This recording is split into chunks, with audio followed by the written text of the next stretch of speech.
Good Friday సందర్భంగా శ్రేష్టమైన వర్తమానాన్ని మీకు అందిస్తాను.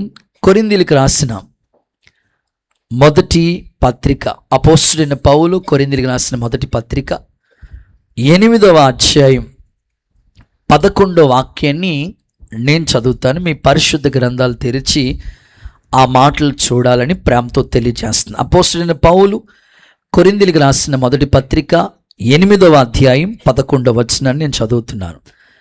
అందువలన ఎవని కొరకు క్రీస్తు చనిపోయాను, చాలు. అందరూ నాతో ఈ మాట చెప్పండి. అందువలన ఎవని కొరకు క్రీస్తు చనిపోయాను, చాలు. ఈరోజు నేను మీకు చెప్పాలనుకున్న సందేశం పేరు యేసు క్రీస్తు ఎందుకు చనిపోయాడు. మీరు ఆ హెడ్డింగ్ పెట్టుకుంటే 7 మాటలు మీకు వివరంగా చెప్పడానికి ఇష్టపడుతున్నా. ఆత్మ చెప్పు సంగతులు చెవిగలవాడు వినుగాక. గట్టిగా ఒకసారి ఆమెన్ అంటారా? ఇక్కడ చదువుకున్న మాటలో అపోస్తలుడైన పౌలు కొరింథీ సంఘానికి ఒక లేఖ రాసి, ఒక పత్రిక రాస్తూ యేసుక్రీస్తు ఎందుకు చనిపోయాడు అనే మాటను అక్కడ వర్ణిస్తూ ఉన్నాడు. ఈ గుడ్ ఫ్రైడే సందర్భంగా ఆ మాట మీకు ఒక పాఠంగా, ఆత్మీయ మేల్కొల్పు కలిగేటట్లుగా పరిశుద్ధాత్మ దేవుడు మనందరితో మాట్లాడి బలపరచునుగాక. గట్టిగా ఒకసారి చేతులెత్తి ఆమేన్ అంటారా? కనుక గుడ్ ఫ్రైడే శుభ శుక్రవారం యేసుక్రీస్తు ప్రభు కల్వరిలో గొల్గొతా కొండపై తన ప్రాణాన్ని బలిగా అర్పణగా అర్పించాడు. సో యేసుక్రీస్తు చనిపోవటం వలన మనకి ఏంటి ప్రయోజనం, యేసుక్రీస్తు ఎందుకు చనిపోయారో ఆ విషయాలను ఈ వాక్యపు వెలుగులో మీ అందరితో దేవుడే సూటిగా తేటగా మాట్లాడి మీ ఆత్మీయ జీవితాన్ని బలపరచునుగాక. గట్టిగా ఆమేన్ అనండి. ప్రభు మిమ్మల్ని దర్శించునుగాక. జరిగిన చరిత్ర మీకు జ్ఞాపకం చేస్తాను. ఈ సందర్భం, ఈ సబ్జెక్ట్ మీకు చెప్పే ముందు జరిగిన చరిత్ర మీకు జ్ఞాపకం చేస్తాను. ప్రధాన యాజకులు, ఆ తర్వాత పెద్దలు, శాస్త్రులు, వీళ్ళందరూ కూడా అప్పటికి యేసుక్రీస్తు ప్రభువుకి 7 రకాల తీర్పులు జరుగుతూ వచ్చాయి. ప్రధాన యాజకుల దగ్గర తీసుకెళ్లారు, ఆ తర్వాత శాస్త్రులు, ఆ తర్వాత పెద్దలు, ఇలాగా తీర్పులు జరుగుతా మహాసభ దగ్గరికి తీసుకొచ్చారు. మహాసభ దగ్గరికి తీసుకొచ్చినప్పటికీ గవర్నర్ పిలాతు గవర్నర్గా ఉన్నారు. పిలాతు దగ్గరికి వీళ్ళందరూ కూడా తీసుకొచ్చి మహాసభ దగ్గర ఆయన నిలబెట్టారు. ప్రభుని అడుగుతున్నారు పిలాతు, యూదుల రాజు నీవేనా అని. అవునయ్యా, నువ్వు అన్నట్లే, ఆ ఒక్క మాటే ప్రభు అన్నారు. నా రాజ్యం లోక సంబంధమైనది కాదు, నీవన్నట్లుగానే నేను యూదుల రాజునే. వెంటనే వారు ఏదో ఒక నేరం మోపాలని, యేసుక్రీస్తు మీద నేరం మోపాలని ప్రయత్నం చేస్తూ ఉన్నారు. కానీ యేసుక్రీస్తు ప్రభులో ఏ దోషము లేదు, ఏ నేరము లేదు, ఏ పాపము లేదు. పరిశుద్ధుడు, పవిత్రుడు, వేల్పులలో మహనీయుడు, నిర్దోషి, నిష్కలంకుడు, ఇట్టి ప్రధాన యాజకుడు మనకు సరిపోయినవాడు. ఆయనలో ఏ నేరము, ఏ లోపము లేదు. అయితే వారికి ఒక పండుగ జరుగుతున్నప్పుడు ఆ పండుగలో ఒక వాడుక ఉంది. ఆ వాడుక ఏమిటంటే, ఒక దొంగను విడుదల చేయాలి. వారందరూ ఒకటే మాట మీద డిపెండ్ అయిపోయి, ఇదిగో బరబ్బాను విడుదల చేయండి, బరబ్బాను విడుదల చేయండి అని కేకలు వేశారట. ఆ కేకలే గెలిసినాయి. పిలాతు గవర్నరు యేసు ప్రభులో ఏ నేరం లేదు కదా, ఆయన్ని విడుదల చేద్దామంటే కుదరదు, పొరపాటున కుదరదు అని అనుకుని బరబ్బాను విడుదల చేయండి అని వాళ్ళు కేకలు వేశారు. లేఖనాల్లో మనం చూడగలిగితే పిలాతు నిజంగా యేసు ప్రభుని ఎలా చూస్తున్నాడంటే, ఆయన నీతిమంతుడు. దేవుడికి స్తోత్రం. నా ప్రార్థన అనేకుల అధికారుల హృదయాలు ఈ గుడ్ ఫ్రైడే సందర్భంగా యేసు నామములో తెరవబడునుగాక. గట్టిగా నమ్మితే ఆమెనండి. నిజంగా పిలాతు గవర్నరు ప్రభువుని ఎలా చూస్తాడంటే ఆయన నీతిమంతుడు. పిలాతు భార్య చెప్తుంది ఆయన నీతిమంతుడు. సరే, ఇంక చేసేది ఏమీ లేక సిలువకి అప్పగించారు.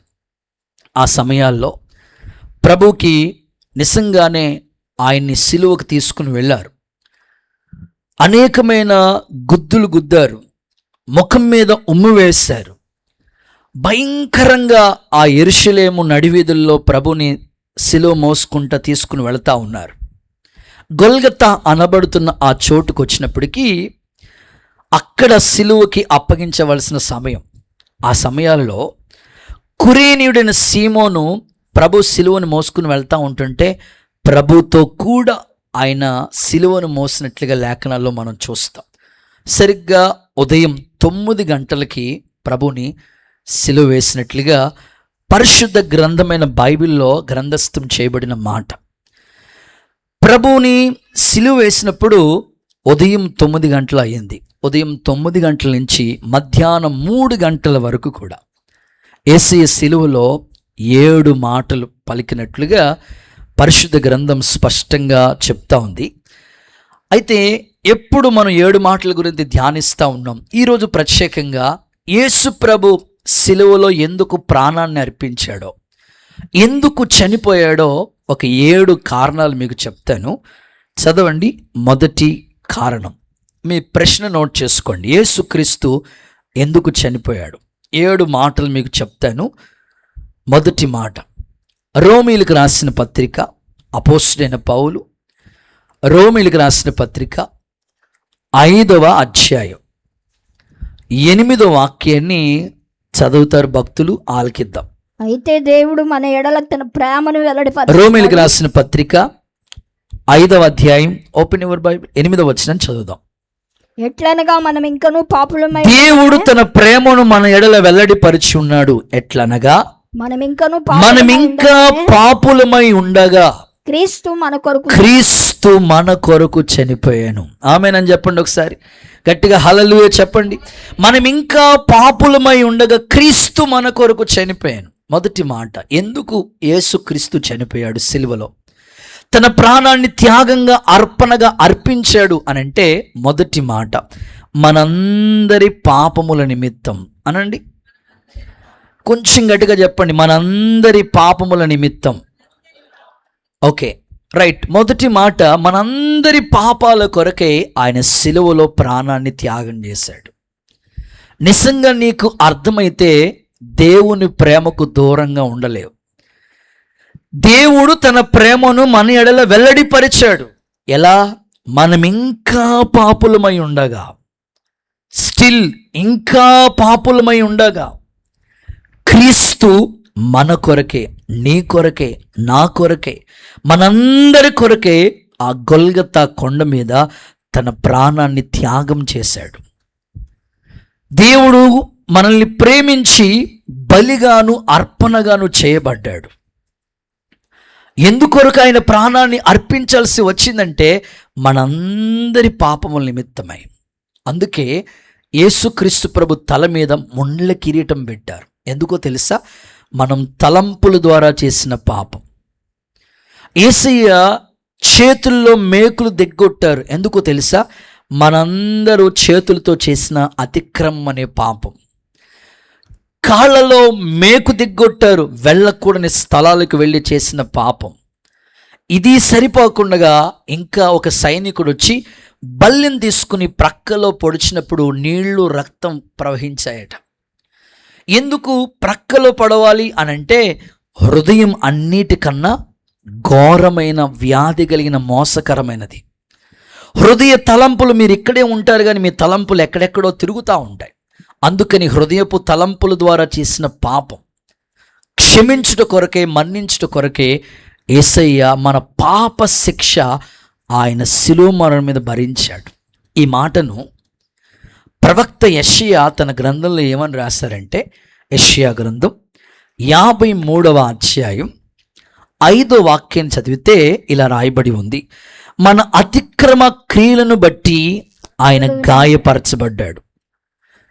యెషయా గ్రంథం 53వ అధ్యాయం 5వ వచనం. మన దోషములను మన అతిక్రమ క్రియలను బట్టి అతడు ఆయన గాయపరచబడ్డాడు. మన మన దోషములను బట్టి నలగొట్టబడి నలగొట్టబడ్డాడు. మన సమాధానార్థమైన శిక్ష అతని మీద అతని మీద పడెను. సమాధానార్థమైన శిక్ష అతని మీద పడెను. మన అతిక్రమాలని బట్టి ఆయన గాయపరచబడ్డాడు.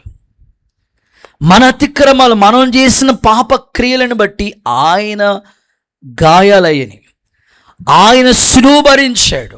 కాబట్టి సిలువ మరణం దేని కొరకు? యేసయ్య ఎందుకు ప్రాణాన్ని అర్పించాడు అనంటే అది మన పాపముల నిమిత్తమై మనం పొందవలసిన శిక్ష ఆయన భరించాడు. ఈ ప్రవక్త, యెషయా ప్రవక్త 700 సంవత్సరాల క్రితమే ఈ ప్రవచనాన్ని ప్రవచించాడు. స్వరూపమైనను సొగసైనను లేనివాడిగా మారిపోయాడు, వ్యసనాక్రాంతుడైపోయాడు, నలగొట్టబడ్డాడు, గాయపరచబడ్డాడు. ఎందుకయ్యా అంటే ఒకటే, మన పాపముల నిమిత్తమై, మన అతిక్రమ క్రియలను బట్టియే. దీనిని ఇంకా పేతురు తన పత్రికలో సరికొత్త కోణంలో రాశాడు. ప్రవక్త యెషయా ఈ విధంగా చెప్తే పేతురు ఇంకొక అద్భుతమైన కోణంలో మాట్లాడుతున్నాడు. చూద్దాం. పేతురు రాసిన మొదటి పత్రిక 2వ అధ్యాయం 24వ వచనం కూడా చూద్దాం. పేతురు రాసిన మొదటి పత్రిక పాపముల విషయమై 2వ అధ్యాయం 24వ వాక్యం. మనము పాపముల విషయమే చనిపోయి నీతి విషయమే జీవించున్నట్లు ఆయన తానే తన శరీరమందు మన పాపములను మ్రాను మీద మోసుకుని వెళ్ళాడు. ఆయన తానే తన శరీరమందు మన పాపములు మ్రాను అంటే సిలువ మీద మోసుకుని వెళ్ళాడు. ఎంత చక్కగా ఇటు ప్రవక్త ప్రవచన గ్రంథంలో చెప్పాడు, ఇటు పేతురు కూడా తన పత్రికలో రాశాడు. ఒకటే. ఇప్పుడు మీరు చెప్పండి సింపుల్గా, యేసు ప్రభు ఎందుకు చనిపోయాడు అనంటే మన పాపముల నిమిత్తమే. ఇంకా ఇలా చెప్తే బాగుంటుంది, నా పాపము నిమిత్తమే. మీ పక్కోళ్ళకి షేక్ అండి చెప్పండి, నా పాపము నిమిత్తమై. ఒప్పుకోండి, నా పాపము నిమిత్తమై. మీ పక్కోళ్ళతో చెప్పాలి, నా పాపము నిమిత్తమై యేసయ్య సిలువలో ప్రాణ త్యాగం చేశాడు. నమ్మితే చప్పట్లు కొడుతూ ఒకసారి యేసయ్యకు బిగ్గరగా మహిమ చెల్లిద్దామా? దేవుడు నిన్ను ఎంతగా ప్రేమించాడో, దేవుడు నిన్ను ఎంతగా క్షమించాడో, దేవుడు నీ కొరకు ఎంతగా నిలువెల్ల రక్తసిక్తమై గాయమై కరిగిపోయాడో సిలువలో అర్థం అవటం కోసం ఒక చిన్న ఎగ్జాంపుల్ చెప్తాను, చిన్న ఉదాహరణ. ఆయన నిన్ను ఎంతగా ప్రేమించాడో, నీ పాపాన్ని క్షమించాడో ఒక చిన్న ఉదాహరణ చెప్తా. అదేమిటంటే, ఒక తల్లి చిన్నప్పుడే తన భర్తని కోల్పోయింది. పిల్లలు చిన్నప్పుడే తన భర్తను పోగొట్టుకుంది. ఒక్కడే కుమారుడు లేక పుట్టాడు. సరే, ఈ కుమారుణ్ణి ఎలాగైనా సరే తండ్రి ప్రేమ నోచకుండగా, తండ్రి ప్రేమ దూరం కాకుండా ఆ తల్లి ప్రేమను కనపరిచేది, తండ్రి ప్రేమను కనపరిచేది. చిన్నప్పటి నుంచి గోరుముద్దలు తినిపించింది, భుజాల మీద ఆడించింది. చక్కగా ఆ తల్లి కూలీనాలా చేసుకుని కష్టపడి ఆ పని ఈ పని చేసుకుని ఒక్కగానొక కొడుకు, వీడిని ప్రయోజకుడిగా చేయాలి, ఒక దీవెనకరమైన సాక్షిగా ఈ వ్యక్తిని నిలబెట్టాలని ఆ తల్లి చాలా రెక్కలు ముక్కలు చేసుకుని కష్టపడి మొత్తం మీద చదివించింది. తనకి వచ్చి చాలని ఆ కష్టాజీతంతోనే ఆ పిల్లోడిని చదివించింది. ఎంత బాగా చదివించిందంటే ఒక ఇంజనీర్ అయ్యే స్థాయికి ఎదిగేటట్లుగా ఆ తల్లి ఆ కుమారుని పెంచింది. వాస్తవంగా మీరు ఆలోచించండి, ఒక తల్లి అద్దింట్లో ఉంటూ ఇంటద్దె కట్టుకుంటూ పిల్లల్ని చదివించడం అంటే అది సామాన్యమైన విషయం కాదు.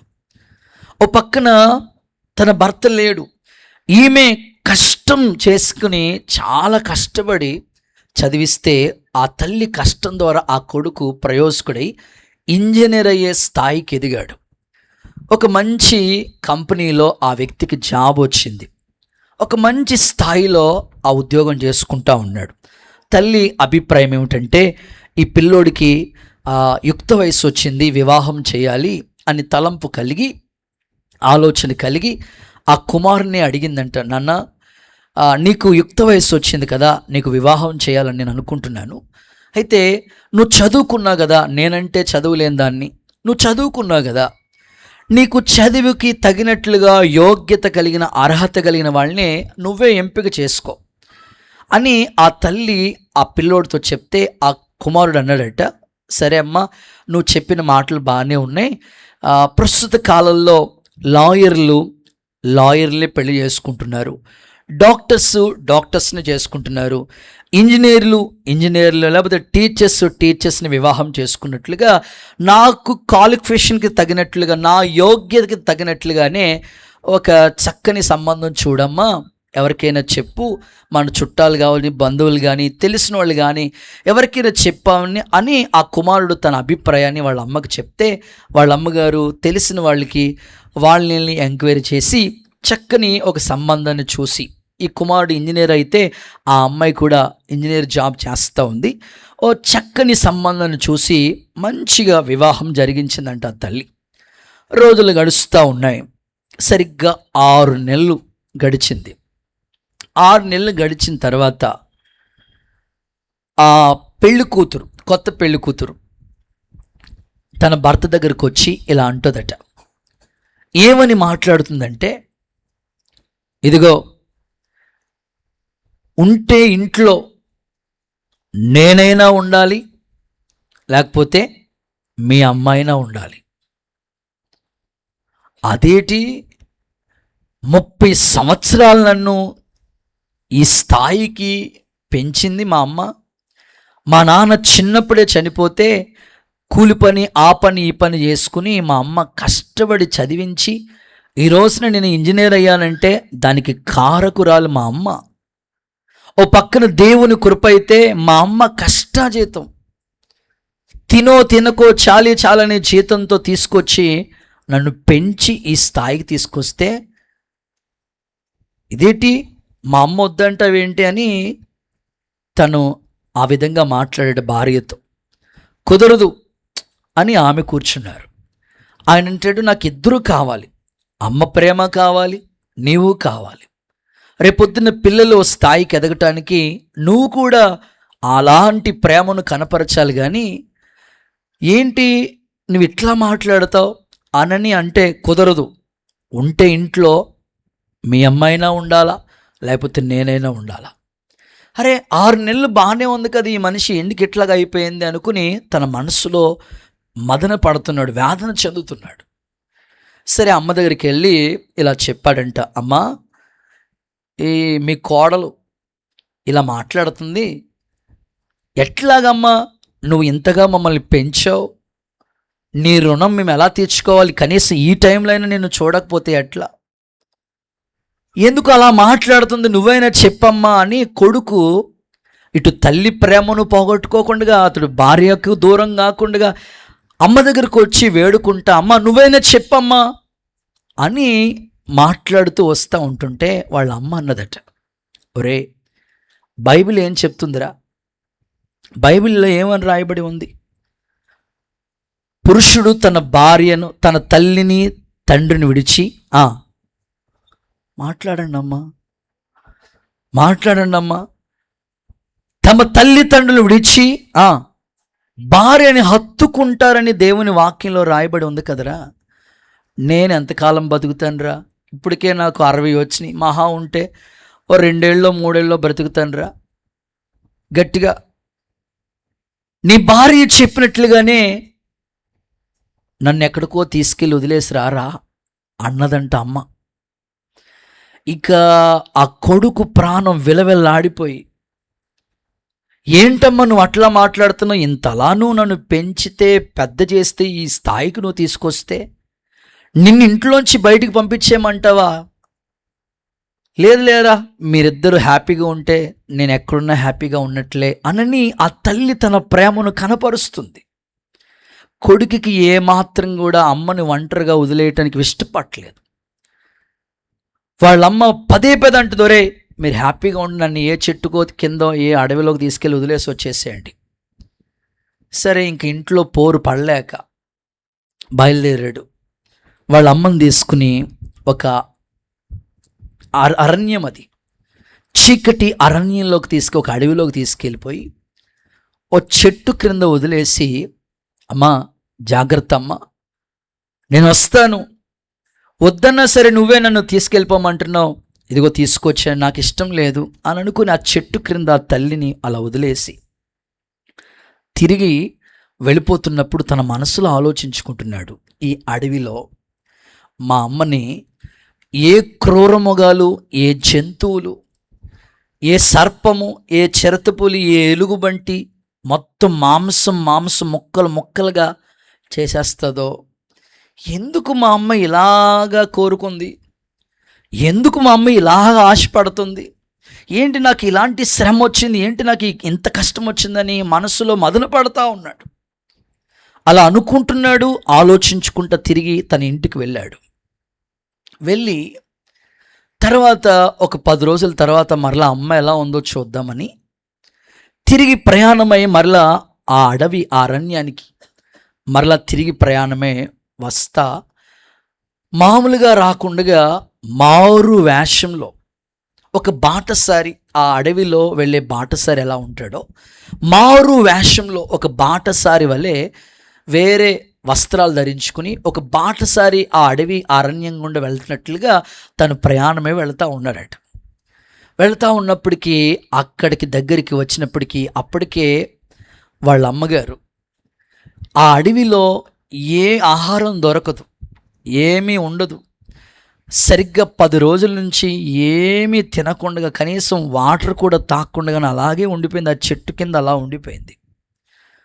గబగబా ఆయన నడుచుకుంటూ వెళ్ళినప్పటికీ వాళ్ళ అమ్మగారు ఎక్కడైతే వదిలొచ్చాడో అక్కడే ఉండిపోయింది వాళ్ళ అమ్మ. ఈ బాటసారి తన కొడుకులాగా వెళ్ళలేదు, ఒక బాటసారిలాగా వెళ్ళాడు.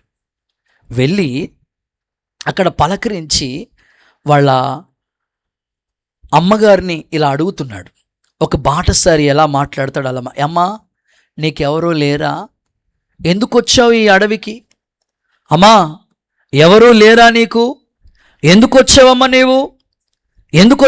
నీవు, నీకెవరో లేదా, నీ కొడుకు వదిలేసి వచ్చాడు ఇక్కడ అరణ్యంలో ఈ అడవిలో అనని అడిగితే వాళ్ళ అమ్మ చెప్తున్న మాటలు నిజంగా ఆ మాటలు విని నేను షాక్ అయ్యాను.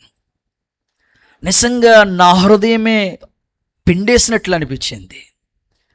వాళ్ళ అమ్మ చెప్పిన మాట, అయ్యా నా కొడుకు కాదు ఇక్కడ వదులుతా, నా కొడుకు బాగానే ఉన్నాడు, నా కొడుకు నన్ను బాగా చూసుకుంటాడు, మీ కోడలు పంపించేసింది ఇంట్లోంచి, లేదు మా కోడలు కూడా బంగారం, మరి ఎందుకు వచ్చావమ్మా ఇక్కడికి. ఆ తల్లి ఇచ్చిన సమాధానం ఏంటో తెలుసండి. ఆ తల్లి అన్న మాట, అయ్యా ఇక్కడ అరణ్యంలో ఎవరికి కనబడకుండా ఏకాంతంగా తపస్సు చేయటానికి, ఆ దేవుణ్ణి వేడుకోవటానికి ఇక్కడికి వచ్చానయ్యా అన్నదట. నిజంగా ఆ కొడుకు ప్రాణం గుండెలు తరుక్కుపోయినవి. అరే ఇంత అరణ్యంలో నేను వదిలేసి వచ్చినా సరే మా అమ్మ నన్ను ఎంతగా ప్రేమిస్తుందో. వెంటనే అడిగిందంట, అమ్మ నువ్వెవరు, వెంటనే నేను బాటసారిని, కాదు దగ్గరికి రా. అలా తడివి చూసిన వెంటనే తన కొడుకని అర్థమైపోతోంది. వెంటనే ఆ తల్లి అంటుంది, ఒక్క బాటసారి అంటున్నా కదా, ఒక చిన్న సహాయం చేస్తావు నాకు అని అడిగింది. చెప్పమ్మా, నా కొడుకు నన్ను ఇక్కడ వదిలేసి తిరిగి వెళ్తానని ఇంటికి వెళ్ళాడు. ఇంటికి వెళ్ళేటప్పుడు ఏ సర్పము, ఏ చిరతపులి, ఏ ఎలుగుబంటి నా కొడుకుని ప్రాణాలతో మింగేసినాయో, ఒక్కసారి నువ్వు ఆ ఊరికి వెళ్ళి నా కొడుకు బాగున్నాడో లేదో పలకరించి రా బాబు, ఆ మాట సమాచారం నాకు తీసుకురా అనని ఆ తల్లి తన ప్రేమ, కొడుకు మీద ఉన్న ప్రేమను అలా వ్యక్తపరుస్తూ వెంటనే దగ్గరికి వచ్చిందట. వెంటనే ఆ కొడుకు చెప్పాడంట, అమ్మా నీ కొడుకు ఏం అవ్వలేదు, నేనే నీ కొడుకుని. నా మీద నేను ఇంత దారుణంగా నిన్ను దూరం పెట్టినా నువ్వు మాత్రం నా వైపు చేతులు చాపి నన్ను ప్రేమిస్తూ ఉన్నావమ్మా. నీ ప్రేమకు నేను వెలకట్టలేనమ్మా అని అనుకుని అలా మాట్లాడుతూ ఉంటుండగానే ఆ తల్లి 10-15 రోజుల నుంచి ఏమీ తినలేదేమో, ఆ కొడుకు చేతుల్లోనే అలాగే తలవాల్చి ప్రాణం విడిచిపెట్టిందంటండి. ఒకసారి నమ్మితే చప్పట్లు కొడుతూ ఒకసారి యేసయ్యకి మహిమ చెల్లిస్తారా? చూడండి, ఈ కొడుకు ఆ అరణ్యంలో వదిలిపెట్టొచ్చిన ఆ తల్లికి ఆ కొడుకు మీద కొంచెం కూడా ద్వేషం లేదు, కోడల మీద కొంచెం కూడా ద్వేషం లేదు. ఇంకా నా కొడుకు ఏమాత్రం తిరిగి వెళ్ళేటప్పుడు ఏ జంతువు చేతిలో పడిపోయాడో ఒక్కసారి పలకరించయని ఎంత ప్రేమ వ్యక్తపరుస్తుందో. ఈ తల్లే ఇంత ప్రేమ వ్యక్తపరిస్తే ఆ పరలోకపు తండ్రి ఎంత ప్రేమను వ్యక్తపరిచాడండి, ఎంత ప్రేమను వ్యక్తపరిచాడు ఆయన. మొదటి మాట చదివితేనే మనకు అర్థమవుతుంది కదా, తండ్రి వీరేమి చేయుచున్నారో వీరెరుగురు గనుక వీరిని క్షమించండి. తండ్రి వీరేం చేస్తున్నారు వీరెరుగురు గనుక. లూకాసు సువార్తలో ఉంది 23:34. లూకాసు సువార్త 23:34. తండ్రి వీరేమి చేయుచున్నారో వీరెరుగురు గనుక వీరిని క్షమించు. అంతగా క్షమించిన ప్రేమ అది. ఈరోజు ఒక తల్లి ఎంతగా ఆ కొడుకుని ఎంతగా ప్రేమించుంటే ఆ తల్లిని సృష్టించిన దేవుడు, ఆ తల్లిని నిర్మించిన పరలోకపు తండ్రి నిన్ను ఎంతగా ప్రేమిస్తున్నాడో, నీ కొరకు అంతగా ప్రేమించి ప్రాణం పెట్టాడు. ఇంకా ఆయన ప్రేమ నీకు అర్థమవకపోతే నువ్వు ఇంకా పాపంలోనే ఉంటావు. ఇంకా ఆయన ప్రేమ నీకు అర్థమవకపోతే ఆ తల్లిని ఆ కొడుకు అరణ్యంలో వదిలేసినట్లుగా ఇంకా నువ్వు దేవుణ్ణి బాధపెడుతూనే ఉంటావు. ఇంకా నీకు ప్రభు ప్రేమ అర్థం అవ్వకపోతే ఇంకా దేవునికి దూరంగానే ఉంటావు. ఈ ఉదయకాలమైన ఈ గుడ్ ఫ్రైడే శుభవేళ దేవుడు ఎందుకు తన సిలువలో ప్రాణం అర్పించాడో తెలుసా? మన పాపముల నిమిత్తమై. ఆ రోజు యూదులు సిలువ వేశారు. ఈరోజు చాలామంది ప్రతిరోజు ఆయన్ని సిలువ వేస్తూనే ఉన్నారు. ఇంకా శత్రుత్వంతోనే ఉన్నారు. ఇంకా క్షమించని ఆ స్వభావం, క్షమించే మనసు కొంచెం కూడా లేకుండా ద్వేషంతోనే ఉంటున్నారు. ఆయన సిలువలో నిన్ను క్షమించకపోతే నీ పాపాలు క్షమించబడవే కాదు కదా. ఆయన ఎలా ప్రేమించాడో ఆ ప్రేమ నీకెందుకు రావటం లేదు? ఆయన లాంటి ప్రేమ నువ్వెందుకు కనపరచకూడదు? ఈ గుడ్ ఫ్రైడే శుభవేళ దేవుడు నీకు చెప్తున్న పాఠం ఏంటో తెలుసా? నీ పాపముల నిమిత్తమే నేను ప్రాణం పెట్టాను. నీ పాపాలు నేను జ్ఞాపకం చేసుకోకుండా క్షమించాను కదా. నువ్వెందుకు ఇంకా ద్వేషం పెంచుకుంటావు? నువ్వెందుకు ఇంకా పగ, కక్ష ఏదో సాధించాలని అసూయతో ఉంటావు? ఈ శుభవేళ సిలువలో పలికిన ఆ మొదటి మాటకు సందర్భంగానే ఆయన క్షమించినట్లుగా, ఆయన పాపాలు క్షమించినట్లుగా, యేసు రక్తం ప్రతి పాపముల్ని కడిగి పరిశుద్ధపరిచినట్లుగా దేవుడు నీ పాపముల నిమిత్తమే ఆయన ప్రాణం పెట్టారు కనుక ఈ మొదటి మాటలోనే నువ్వు గుర్తించవలసిన సందర్భం ఏమిటంటే, ఆయన నీ పాపాన్ని క్షమించినట్లు, ఆయన సిలువ వేసిన వారిని క్షమించినట్లుగా నేను కూడా క్షమించే మంచి మనసు కలిగి ఈ లోక యాత్రలో ఒక బాటసారిగా పరదేశంలో యాత్రికులు దేవుణ్ణి ఎదుర్కోవటానికి కావలసిన కృపతో నడిపించబడాలని ఒక దైవజనుడిగా నేను కోరుకుంటున్నాను. యేసయ్య ప్రేమ నీకు అర్థమైతే ఒకసారి చేతులెత్తి హల్లెలూయా అని చెప్పండి. రైట్. మొదటి మాట, ఎందుకు ఆయన చనిపోయాడు, సిలువలో ప్రాణం పెట్టాడు ప్రభు అని అంటే, ఒకటి మనందరి పాపముల నిమిత్తమై ఆయన క్షమించాడు మన పాపాలు. నువ్వు కూడా ఇతరుల యొక్క లోపాలని క్షమించి చేర్చుకో. దేవుడు నీకు సహాయము చేయునుగాక. ఈ గుడ్ ఫ్రైడే సందర్భంగా భార్యాభర్తలు ఎవరైనా కుటుంబాల్లో ఇంకా క్షమించే మనసు లేకపోతే యేసయ్య మీకు క్షమాగుణం దయచేయునుగాక.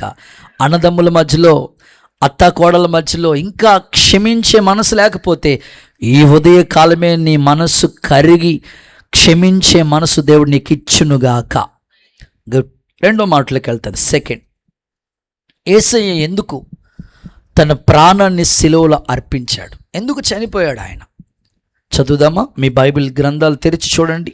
సెకండ్ వన్, రెండవ మాట, యోహాను సువార్త 3వ అధ్యాయం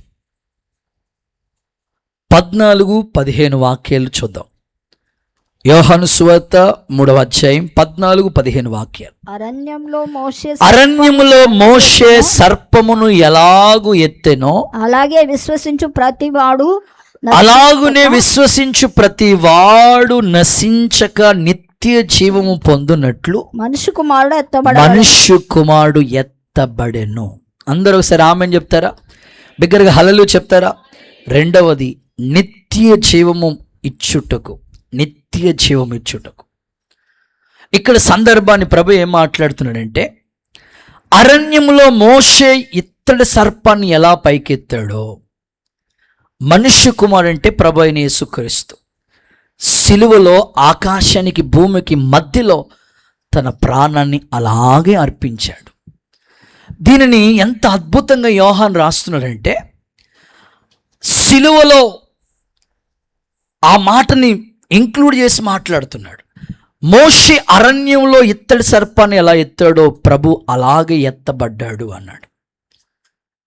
అరణ్యములో మోషే ఎందుకు ఇత్తడి సర్పాన్ని ఎత్తాడు పైకి అంటే, అక్కడ తాపకరమైన సర్పములు ఎవరినైతే కరుస్తున్నాయో ఆ పాము కాటికి అనేకులు చనిపోతున్నారు. మోషే గమనించి, అయ్యో ఈ ప్రజల్ని నా ద్వారా దేవుడు రక్షించాలనే కదా పిలిచాడు, వీళ్ళు చనిపోతున్నారని దేవునికి ప్రార్థన చేస్తాడు. వెంటనే దేవుడు అంటాడు, అరణ్యంలో ఒక ఇత్తడి సర్పాన్ని నిలబెట్టమంటాడు. ఎప్పుడైతే ఆ అరణ్యంలో ఒక ఇత్తడి సర్పాన్ని మోషే అలా నిలబెట్టాడో, ఆ ఇత్తడి సర్పాన్ని నిదానించి చూసిన వాళ్ళందరూ కూడా బ్రతికినట్లుగా వాక్యంలో చూస్తాం. అలాగే అది పాత నిబంధన ఛాయ అయితే, క్రొత్త నిబంధనలో ప్రభువు కూడా ఒక సిలువకు, ఆ అడ్డకొయ్యికి నిలువు కొయ్యికి మధ్యలో ప్రభు పైకెత్తబడిన అనుభవాలు, ప్రాణాన్ని అర్పించిన త్యాగం. మెయిన్ ఉద్దేశం ఏమిటంటే మనమందరం నిత్య జీవం పొందుకోవాలి. నమ్మితే ఒకసారి ఆమెన్ చెప్పండి. యుగ యుగాలు ప్రభుతో పాటు ఉండాలి, ఖచ్చితంగా ప్రభుతో ఉండాలి. అదే నిత్య జీవం. నిజంగా ప్రభు సిలువలో చేసిన ఈ త్యాగం దేని కొరకు? ఎందుకు ఆయన చనిపోవాలి బ్రదర్ అంటే, మనమందరం నిత్య జీవం పొందుకోవాలి. బైబిల్ గ్రంథంలో ఇదే యోహాను సువార్తలో ఒక అద్భుతమైన మాట రాశారు. 5వ అధ్యాయంలోకి వస్తే 24వ వచనంలో ఈ మాటలు రాయబడ్డాయి. నా యందు విశ్వాసం ఉంచిన వాడు, యోహాను సువార్త 5వ అధ్యాయం 24వ వచనంలో ఏమని రాశారంటే, నా యందు విశ్వాసం ఉంచిన వాడు నిత్య జీవం గలవాడు, నా మాటలు విని నన్ను పంపిన వాని మందు విశ్వాసం ఉంచిన వాడు నిత్య జీవము గలవాడు, వాడు తీర్పులోనికి రాక మరణములో నుండి జీవములోనికి దాటి ఉన్నాడు. కొట్టు చప్పట్లో యేసయ్యకు మహిమ. మరణములో నుండి జీవములోకి దాటి వెళ్ళాడు. ఎవరు? నా యందు విశ్వాసం ఉంచినవాడు. ఎవరు? నా మాటల యందు నమ్మిక ఉంచినవాడు. అంటే యుగ యుగాలు ప్రభుతో ఉండే ఈ గొప్ప భాగ్యం ఎలా వచ్చిందంటే, ఆయన సిలువలో ప్రాణం అర్పించడం ద్వారా. ఆ అరణ్యములో మోషే ఇత్తడి సర్పాన్ని ఎలా ఎత్తాడో, ప్రభు కూడా అలాగే సిలువలో పైకెత్తబడి ఆ ప్రాణాన్ని అర్పించాడు. దీనివల్ల మనకేంటి కలిసి వచ్చేదనంటే, మనకి నిత్య జీవం. ఈ భూమి మీద ఒక 60 ఏళ్ళు 70 ఏళ్ళు, గట్టిగా బలం ఉంటే 80 ఏళ్ళు, ఆ తర్వాత ఈ లోక యాత్ర ముగించాలి. యుగ యుగాలు ప్రభుతో ఉండడానికి ప్రభు చెప్పారు కదా, నా తండ్రి ఇంట అనేక నివాస స్థలాలు ఉన్నాయి, నేనుండే చోట్ల మీరు కూడా ఉండాలి, అందుకొరకే నేను మీకు స్థలం సిద్ధపరచడానికి వెళుతున్నానని ప్రభు చెప్పాడు. సో ఇది సిలువ త్యాగం ద్వారా ప్రభు చేసిన గొప్ప త్యాగం. ఒక మాటలో చెప్పాలంటే నిత్య జీవం నీకు ఇవ్వటం కొరకే. అందుకే ప్రభు తన ప్రాణాన్ని అర్పించాడు. ఇక నీకు మరణం నీ మీద విలేతాండం చేయకూడదు, మరణ శిక్ష నీ మీద ఉండకూడదు. యుగ యుగాలు ఆయనతో పాటు ఉండడానికి దేవుడు నీకు నిత్య జీవం ఇవ్వటం కొరకే ఆయన ప్రాణాన్ని అర్పించాడు. ఇదే మాటకి అనుబంధంగా సిలువలో పలికిన రెండో మాట ఇంక్లూడ్ అవుతుంది. ప్రభు సిలువలో పలికిన రెండో మాట ఏమిటంటే, ప్రభుతో పాటు ఇద్దరు దొంగల్ని సిలువ వేశారు. కుడివైపున ఒక్కడిని, ఎడం వైపున మరొకరిని సిలువలో ప్రభుతో పాటు వాళ్ళిద్దరిని కూడా సిలువ వేశారు. దొంగలే వాళ్ళు. అయితే ఆశ్చర్యం కలిగించే మాట ఏమిటంటే, అందులో ఒక దొంగోడు అంటాడు, అయ్యా నువ్వు దేవుని కుమారుడు అయితే నిన్ను నువ్వు రక్షించుకుని మమ్మల్ని కూడా రక్షించవచ్చు కదా అని హేళన చేసి మాట్లాడుతున్నాడు. మరొక దొంగ అంటాడు, అరే బాబు ఇది మనకి శిక్ష తగును, ఆయన దేవుని కుమారుడు, ఏ నేరము లేదు ఆయనకి, ఏ దోషము లేదు. వెంటనే ఆ వ్యక్తి ప్రభుతో అంటాడు, ప్రభా నీ రాజ్యంలోకి వెళ్ళేటప్పుడు నన్ను జ్ఞాపకం చేసుకో ప్రభా అని అంటే, వెంటనే ఆ ప్రభు ఆ దొంగోడితో చెప్పిన మాట ఏంటో తెలుసా? నేడే నీవు నాతో కూడా పరదేశంలో ఉంటావు. చదువుదాం రెండో మాట, దీనికి ఇంక్లూడ్గా చెప్తాను. సిలువలో పలికిన రెండో మాట నిత్య జీవానికి సంబంధించిన మాటగా మీకు చెప్తాను. అండ్ లూకా సువార్త 23వ అధ్యాయం 43వ వచనం. అందుకు ఆయన వానితో, నేడు నీవు నాతో కూడా లూకా సువార్త 23:43. నేడు నీవు నాతో కూడా పరదేశులో ఉండువని ఉంటావు, నిశ్చయంగా నీతో చెప్తున్నాను. నమ్మితే ఒకసారి అందరూ ఆమేనండి, గట్టిగా చప్పలు కొట్టండి ఒకసారి. నేడు నీవు నాతో కూడా పరదేశులో ఉంటావు. నిత్య జీవానికి వారసుడైపోయాడు. ఒక దొంగోడికి దొరికిన నిత్య జీవం. నీవు నాతో కూడా నేడే పరదేశంలో ఉంటా. ఎంత ధన్యత ఇది, ఎంత గొప్ప భాగ్యం. మీకు అర్థం అవటం కోసం ఒక చిన్న ఉదాహరణ చెప్తాను. 2 చేతులు అలా అల్లాడిస్తూ హల్లెలూయా అని చెప్పండి.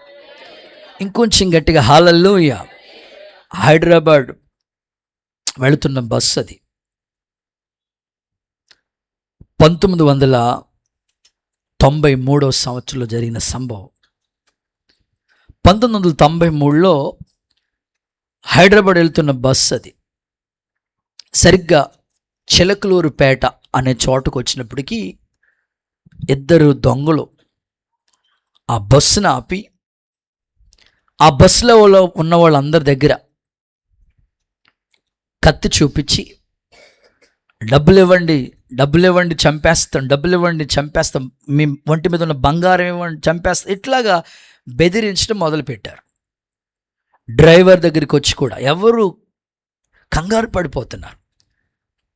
పెట్రోల్ డబ్బా ఒకటి తీసి, ఇదిగో మీ దగ్గర ఉన్న వస్తువులు, బంగారం, డబ్బు ఇక్కడ వదిలేసి ఎవరంతటా వాళ్ళు గప్చిప్ అయిపోండి, లేకపోతే మిమ్మల్ని తగలబెట్టేస్తాం, బస్సుని తగలబెట్టేస్తాం అని చెప్పారు.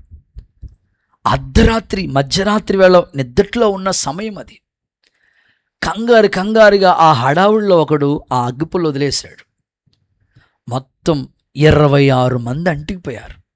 అందులో ప్రెగ్నెంట్ లేడీ ఉన్నారు, సాఫ్ట్వేర్ ఇంజనీర్లు ఉన్నారు, మంచి జాబ్ హాలర్స్ ఉన్నారు. ప్రయాణమే వెళుతున్న ఆ బస్సుని ఆపి మధ్యరాత్రి వేళ ఆ 2 దొంగలు కూడా భయపెడుతున్న సమయంలో 26 మంది చనిపోయారు. వీళ్ళు ఆ కంగారులో పారిపోయారు. మొత్తం మీద పోలీస్ ఎంక్వైరీ చేసి ఆ 2 దొంగల్ని పట్టుకుని రాజమండ్రి సెంట్రల్ జైల్లో వేశారు. వాళ్ళకి ఇంకా ఆప్షన్ ఏమీ లేదు, ఇక ఉరి శిక్ష తప్ప ఇంక వేరే ఆప్షన్ లేదు. ఎందుకంటే 26 ప్రాణాలు గాల్లో కలిపేశారు. ఎంత దొంగలు ఎంత క్రూరంగా ప్రవర్తించారు. డబ్బు గురించి వాళ్ళు ఆశపడి చివరికి వాళ్ళకి ఇంకా 2 కూడా ఉరి తీసే సమయం ఆసన్నమైంది. ఆ జైల్లో థామస్ ఆచార్య గారని మన మధ్యకు వచ్చారు దేవుని వాక్యం అందించడానికి. రాజమండ్రిలో జైల్లో, సెంట్రల్ జైల్లో ఒక చిన్న హాల్లో ఆయన వాక్యం చెప్తూ చాలామంది ఖైదీలకి ప్రభు సువార్త ప్రకటించారు ఆయన. సరే, ఈ సువార్త చెప్తున్న సమయంలో ఆ 2 దొంగలు కూడా దేవుని మాటలు విన్నారు. అద్భుతం. చివరి సమయంలో ఆ జైల్లో వాళ్ళిద్దరు కూడా పరిపూర్ణతలోకి వచ్చేసారు. కానీ వాళ్ళకి ఉరిశిక్ష తప్పని పరిస్థితి. అయితే మిమ్మల్ని ఉరి తీయాలనుకుంటున్నాం, టైం అయిపోయింది. మీకు ఉరి తీసే ముందు చివరి కోరిక మీరు ఏం కోరుకుంటారో కోరుకోండి. సాధారణంగా ఇంటి దగ్గర విడిచిపెట్టి వచ్చిన వాళ్ళ తల్లి కావచ్చు, తండ్రి కావచ్చు, పిల్లలు కావచ్చు, తోబట్టువులు కావచ్చు, భార్య కావచ్చు, ఎవరో కొన్ని మేము చూడాలనుకుంటున్నాం, అయ్యో ఒకసారి తీసుకురండి అని ఇలా చివరి కోరిక, ఎవరికి కావాల్సిన కోరికలు వాళ్ళు కోరుకుంటారు. కానీ ఈ ఇద్దరు దొంగలు కూడా ఆ ఆఖరి సమయంలో వాళ్ళకి ఉరి శిక్ష ఖరారైపోయింది. ఆ టైంలో అద్భుతంగా వాళ్ళు కోరుకున్న కోరిక ఏంటో తెలుసా? మా ఇద్దరికి కూడా బాప్తిస్మాలు కావాలి, నిజంగా బాప్తిస్మాలు కావాలి, మాకు మా శిక్ష కొట్టివేయబడాలి, ఇక్కడ చనిపోయిన నిత్య రాజ్యంలో మేము ఉండాలి. మాకు అర్థమైంది. నేను అడుగుతున్నానండి, ఆ దొంగల గుండెల్లో రక్షణ గుచ్చిన సునాదం ఎంత అద్భుతంగా వినబడ్డది. ఈరోజు మిమ్మల్ని అడుగుతున్నాను, బాప్తిస్మాలు పొందలేని వాళ్ళు ఒకసారి చేయొద్దండి. మాకు ఇంకా రక్షణ లేదు బాబు అన్నవాళ్ళు మీ కుడి హస్తాన్ని అలాగ దేవుని వైపు చాపండి, నేరుగా చూపించండి. 1 సరిగ్గా 2 3 4 5 6 7 8 9 ఉన్నారు. ఈ గుడ్ ఫ్రైడే శుభవేళ యేసు నామములో సిలువ దర్శనం నీకు కలుగునుగాక, మారు మనసు నీకు వచ్చునుగాక. ఎంత మార్పు! దేవుడు మహాకృప ఏమిటంటే, ఉరిశిక్ష ఆపటానికి ఇద్దరు వ్యక్తులకు అవకాశం ఉంటుందంట. అందులో ఒకరెవరయ్యా? రాష్ట్రపతి. ఆ రోజే గుడ్ న్యూస్ ఏంటంటే, వాళ్ళ అమ్మాయికి ఏదో జాబ్ వచ్చిందంట. దేవుడికి స్తోత్రం చెప్పండి. వీళ్ళ ఉరిశిక్ష కొట్టివేయబడ్డారు, ఇద్దరు రక్షింపబడ్డారు, వాళ్ళిద్దరూ సేవకులు అయిపోయారు. చప్పట్లు కొడుతూ ఒకసారి యేసయ్యకి మహిమ చెల్లిద్దామా? గట్టిగా ఆమేనండి. సో కాబట్టి ఎందుకు ప్రభు చనిపోయారనంటే, నిత్య జీవం ఇవ్వటానికి.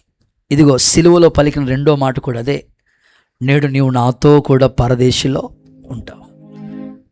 అందుకే ఈ సంవత్సరం కొత్త పాటలో ఆ పదాలు పెట్టుకున్నాం.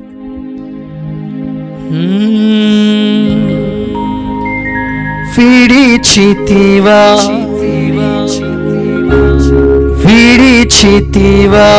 నాకై నీ భాగ్యము, నా పారము మోయుటకు కొలిచితివా నన్నే శ్రేష్టముగా, నీ ప్రాణమున పాడదామందరం. విడిచితివా నాకై నీ భాగ్యము, నా పారము మోయుటకు కొలిచితివా నన్నే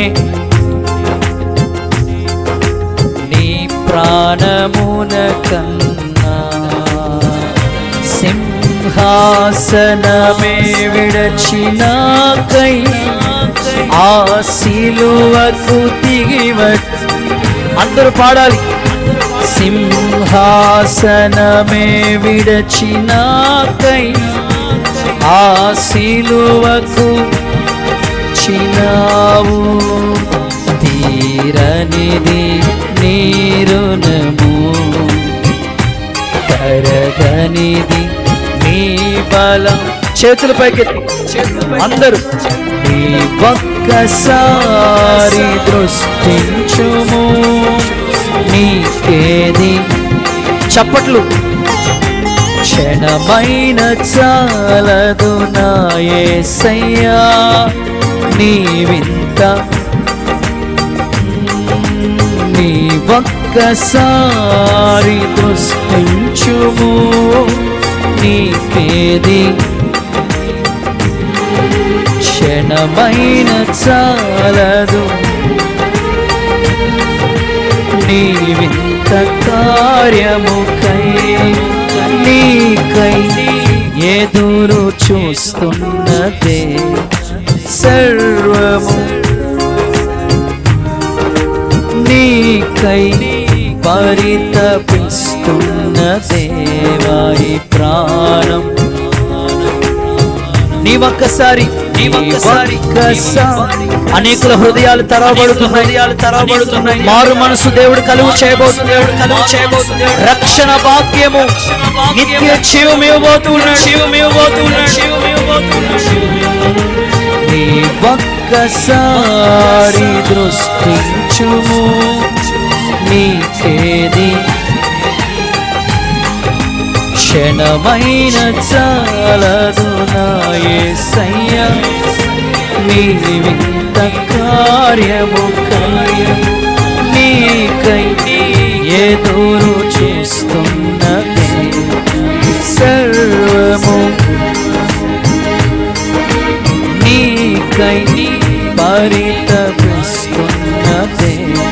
నీ ప్రాణం ఇదేనయ్యా. హల్లెలూయా, హల్లెలూయా. అనేకులకి ఆ గొప్ప రక్షణ ఈ ఉదయకాలమే కలుగునుగాక. రక్షింపబడిన వాళ్ళు నిత్య జీవం పొందేంత వరకు కృపలో స్థిరపడుదురుగాక. ఇంకా రక్షణ కొరకు ఎదురు చూస్తున్న వాళ్ళకి సిలువ దర్శనం కలుగునుగాక. నేను అనుకుంటానండి, రక్షణ లేని వారితో మాట్లాడుతున్నా. ఈ ఎండలకే తట్టుకోలేకపోతున్నారు కదా మీరు. కింద ఉన్న పాతాళం భయంకరమైన యాతన పడాలి. మండుచున్న అగ్నిగుండం లాంటి ఆ భయంకరమైన యాతన స్థలం బైబిల్ చెప్తుంది. పాపం చేసిన వారిని పాతాళం పట్టుకుంటుందట. కనుక ఆ పాతాళ శిక్షను తప్పించడానికి యేసయ్య ఆ శిలువ మ్రాను భరించాడు. నిన్ను ఆయన శ్రేష్టమైన వ్యక్తిగా ఎంచాడు. నీ కొరకు ఆయన శిలువను మోసాడు. ఇది అర్థమైతే ఇక రక్షణ కొరకు మా కుటుంబస్తులు ఒప్పుకోవట్లేదు, మా ఇంటోళ్ళు ఒప్పుకోవట్లేదు, వాళ్ళు ఒప్పుకోవట్లేదు, ఇలా కాదు. నువ్వు శిక్ష నుండి తప్పించబడటానికి రక్షణ, అది మతం కాదు. యేసయ్య ఈ ఉదయకాలం నీకు శిలువ దర్శనం కలుగు చేయునుగాక.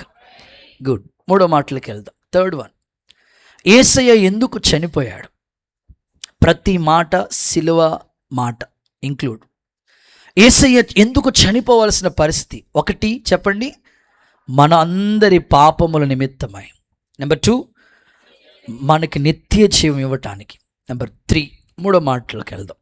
థర్డ్ వన్, కొలస్సీ పత్రిక 1వ అధ్యాయం 22వ వాక్యాన్ని చదువుదాం.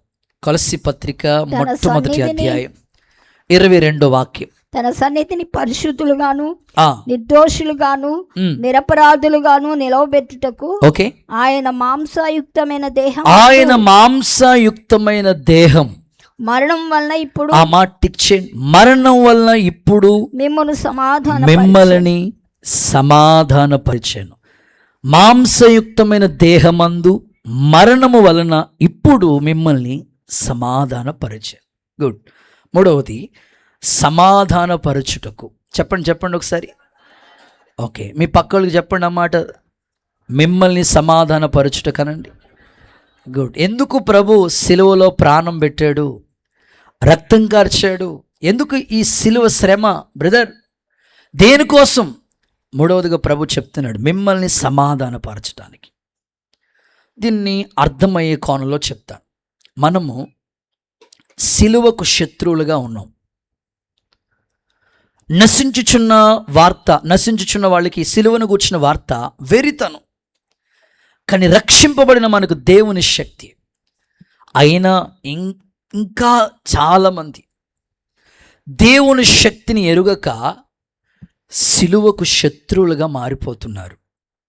ఇంకో మాటలో చెప్పాలంటే, దేవునికి మునుపు దూరస్థులం, ఇప్పుడు ఆయన సిలువ రక్తం ద్వారా సమీపస్థులు.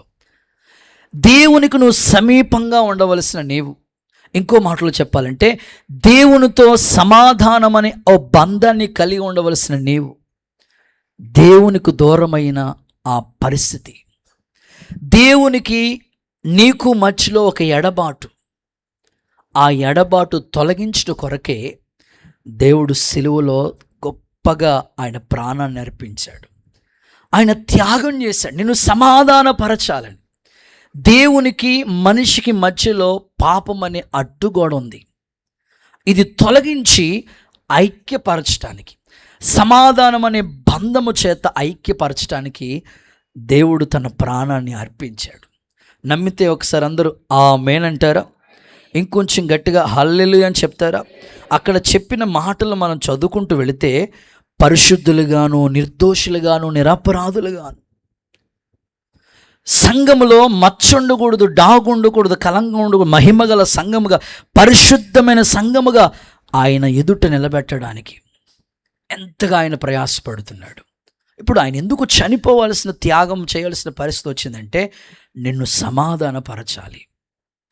ఎఫెసీ పత్రికలో అంటాడు, పాపముల చేత, అపరాధముల చేత చచ్చిన స్థితిలో మనం ఉండగా దేవుడు ఆయనతో కూడా మనల్ని కూర్చుండబెట్టడానికి ఈ గొప్ప త్యాగం చేశాడంటాడు. ఇంత గొప్ప భాగ్యం ఇచ్చాడంటాడు. దీన్ని కూడా మూడో మాటకి ఇంక్లూడ్ చేస్తాను.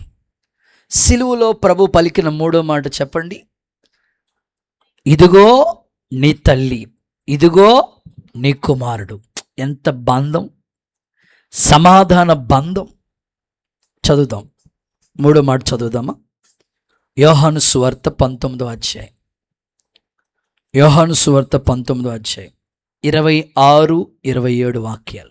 యేసు తన తల్లియు తాను ప్రేమించిన శిష్యుడను దగ్గర నిలుచుండుట చూచి, ఓకే, అమ్మా ఇదిగో నీ కుమారుడు, అమ్మా ఇదిగో నీ కుమారుడు అని తన తల్లితో చెప్పాడు. తర్వాత శిష్యుని చూచి, ఇదిగో నీ తల్లి, ఇదిగో నీ తల్లి, ఇదిగో నీ కుమారుడు, ఇదిగో నీ తల్లి. అందరూ నాతో చెప్పండి, ఇదిగో నీ కుమారుడు, ఇదిగో నీ తల్లి.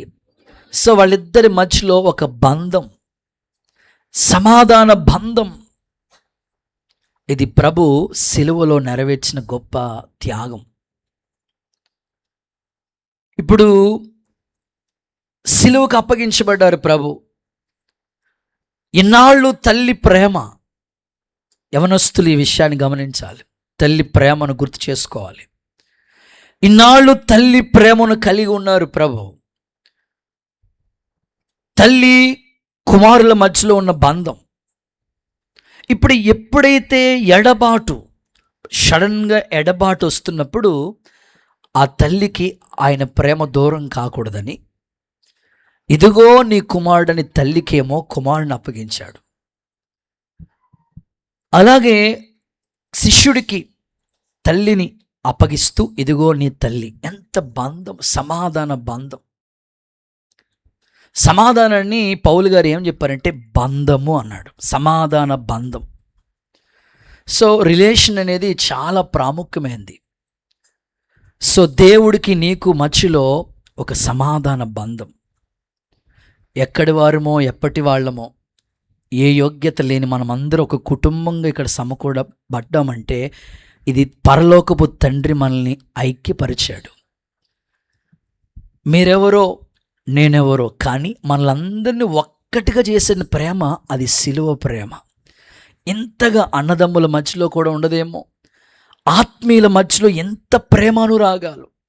ఎలా వచ్చింది ఇది అంటే ఆయన సిలువ రక్తం ద్వారా మనం బంధువులు అయ్యాం. దేవుడికి స్తోత్రం కలుగును గాక. ఈమె నా తల్లి, ఈమె నా అన్న. ఇంత బంధుత్వం ఎలా ఏర్పడింది? కేవలం సిలువ ప్రేమను బట్టి. అందుకే మీ మధ్యలో ఎప్పుడు కూడా సమాధాన బంధం ఉండాలి. ఈ గుడ్ ఫ్రైడే సందర్భంగా నేను చెప్పే మాట, కూడికయ్యే లోపల, ఈ కూటమి అయ్యే లోపల నువ్వు ప్రతి ఒక్కరికి వందనాలు చెప్పి వెళ్ళాలి. స్తోత్రం చెప్పండి ఒకసారి.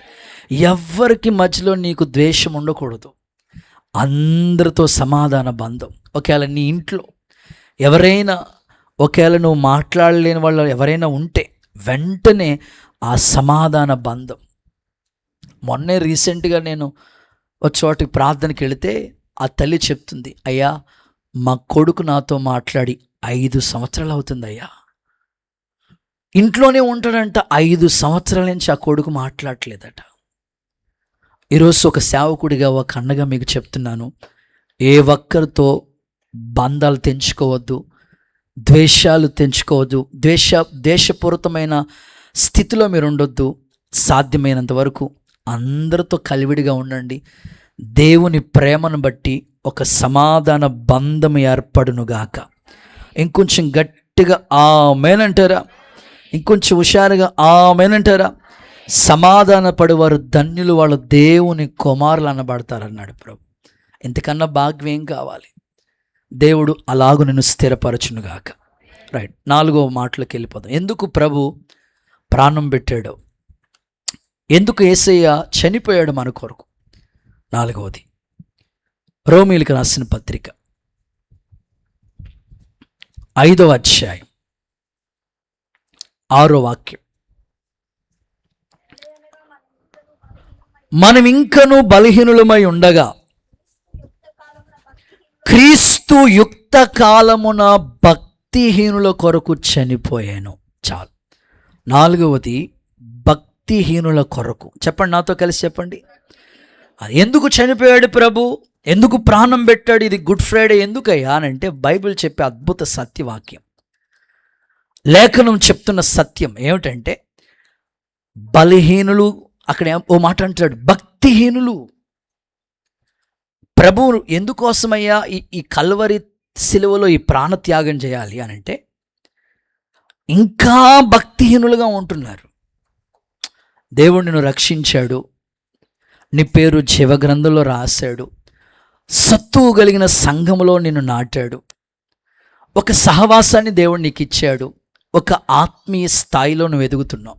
అయితే నువ్వు ఇంతగా ఆత్మీయతలో ఎదుగుతూ ఉంటే అపవాది నీలో భక్తిహీనత కలుగు చేస్తూ ఉంటాడు. భక్తిహీనత ఎంత ప్రమాదమో తెలుసండి. బ్లడ్ తగ్గిపోతే రక్తహీనత ఎంత ప్రమాదమో. మనిషికి మినిమం ఎంత ఉండాలయ్యా బ్లడ్? మినిమం 8, మినిమం 8 లేదా 10 తగ్గిపోయినాయి అనుకోండి, బ్లడ్ తగ్గిపోతే ప్రమాదం. అలాగే నీ భక్తి కూడా తగ్గిపోతే ఆత్మీయంగా నువ్వు నష్టపోతావు. శారీరకంగా నువ్వు స్ట్రాంగ్గా ఉండడానికి, నీ పన్ను చేసుకోవడానికి, యాక్టివ్గా ఉండడానికి, ఆరోగ్యంగా ఉండటానికి నీకు బ్లడ్ ఎంత అవసరమో, ఆత్మీయంగా ఉండడానికి కూడా భక్తి అంతే అవసరం. భక్తిహీనత వస్తే ఆత్మీయంగా కృషించిపోతాం, ఆత్మీయంగా దిగజారిన స్థితిలో ఉంటాం. ప్రభు ఎందుకు నీ కొరకు ప్రాణం పెట్టారంటే, ఇంకా నువ్వు భక్తిహీనుడిగా ఉంటున్నావు కదా, ఇంకా దినమెల్లా నీ వైపు చేతులు చాపుతున్నాడంట. ఇప్పుడైనా సంపూర్ణ భక్తిలోకి వస్తావేమో, ఇప్పుడైనా దైవికమైన క్రమంలో కొనసాగుతావేమో. ఒక లోక సంబంధమైన వ్యక్తి వారి కార్యక్రమాలు ఎంత చక్కగా చక్కబెట్టుకుంటారో, దైవికమైన వ్యక్తి కూడా దైవ సంబంధమైన కార్యాలు కూడా అంత చక్కగా చక్కబెట్టేటట్లుగా యేసయ్య నీలో ఉన్న భక్తిహీనత తొలగించి నూతన పరుచునుగాక. కొంచెం గట్టిగా ఆమేన్ అంటారా? చూడండి, భక్తిహీనత గురించి ఒక వాక్యం చదివిస్తాను. యోధా పత్రిక మొట్టమొదటి అధ్యాయం 4వ వాక్యం చూడండి. జడ్జ్ యోధా పత్రిక 1:4. అనగా కొందరు రహస్యంగా చొరబడి ఉన్నారు, వారు భక్తిహీనులై మన దేవుని. అదిగో చూడండి, వాళ్ళు భక్తిహీనులై దేవుని కృపను దుర్వినియోగం చేసుకున్నారు. చాలు. అంటే భక్తిహీనులు స్థితి గురించి ఇక్కడ మాట్లాడితే ఏమంటారంటే, భక్తిహీనత దేవుని కృపను దుర్వినియోగం చేసుకునే స్థితిలోకి తీసుకెళ్తుంది. దేవుడు మీ అందరికీ మంచి కృప ఇచ్చాడు. కొంతమందికి పాటలు పాడే కృప, కొంతమందికి ప్రార్థన చేసే కృప, కొంతమందికి ఉపవాసం ఉండే కృప, కొంతమందికి పరిచర్య చేసే కృప, కొంతమందికి దేవుని సేవను ప్రోత్సహించే కృప. ఒక్కొక్కరికి ఒక కృప ఇస్తాడు దేవుడు. అయితే ఈ కృప ఎప్పుడు నువ్వు దుర్వినియోగం చేసుకోకూడదు. ఒకేలా నువ్వు కృపను దుర్వినియోగం చేసుకుంటున్నావంటే భక్తిహీనతలోకి వెళ్ళిపోతున్నట్లు. ఇంకా నువ్వు తిరిగి ప్రభు దగ్గరికి వస్తావేమో అని. రక్షింపబడిన వ్యక్తి కావచ్చు, మార్పు చెందిన వ్యక్తి కావచ్చు, దేవుని పరిచర్యలో ఎంతో సాక్షిగా ఉన్న వ్యక్తి కావచ్చు, కానీ నీ భక్తిహీనత ఇంకా ప్రభు చేతులు చాపుతున్నాడు. తిరిగి వస్తావేమో, తిరిగి దేవుని వైపు సంపూర్ణతలోకి నడిపిస్తావేమని అక్కడ చెప్తున్నాడు. భక్తిహీనత వల్ల కృప దుర్వినియోగం అయిపోతుందండి. ఇప్పుడు బైబిల్లో ఏలి కుటుంబం ఉంది. షిలోహులోనే మొట్టమొదటి మందిరం అది. వాళ్ళ కొడుకులు ఆ తండ్రి తర్వాత యాజకులు అవ్వాలి, కానీ వాళ్ళలో భక్తిహీనత, కృపను దుర్వినియోగం చేసుకున్నారు.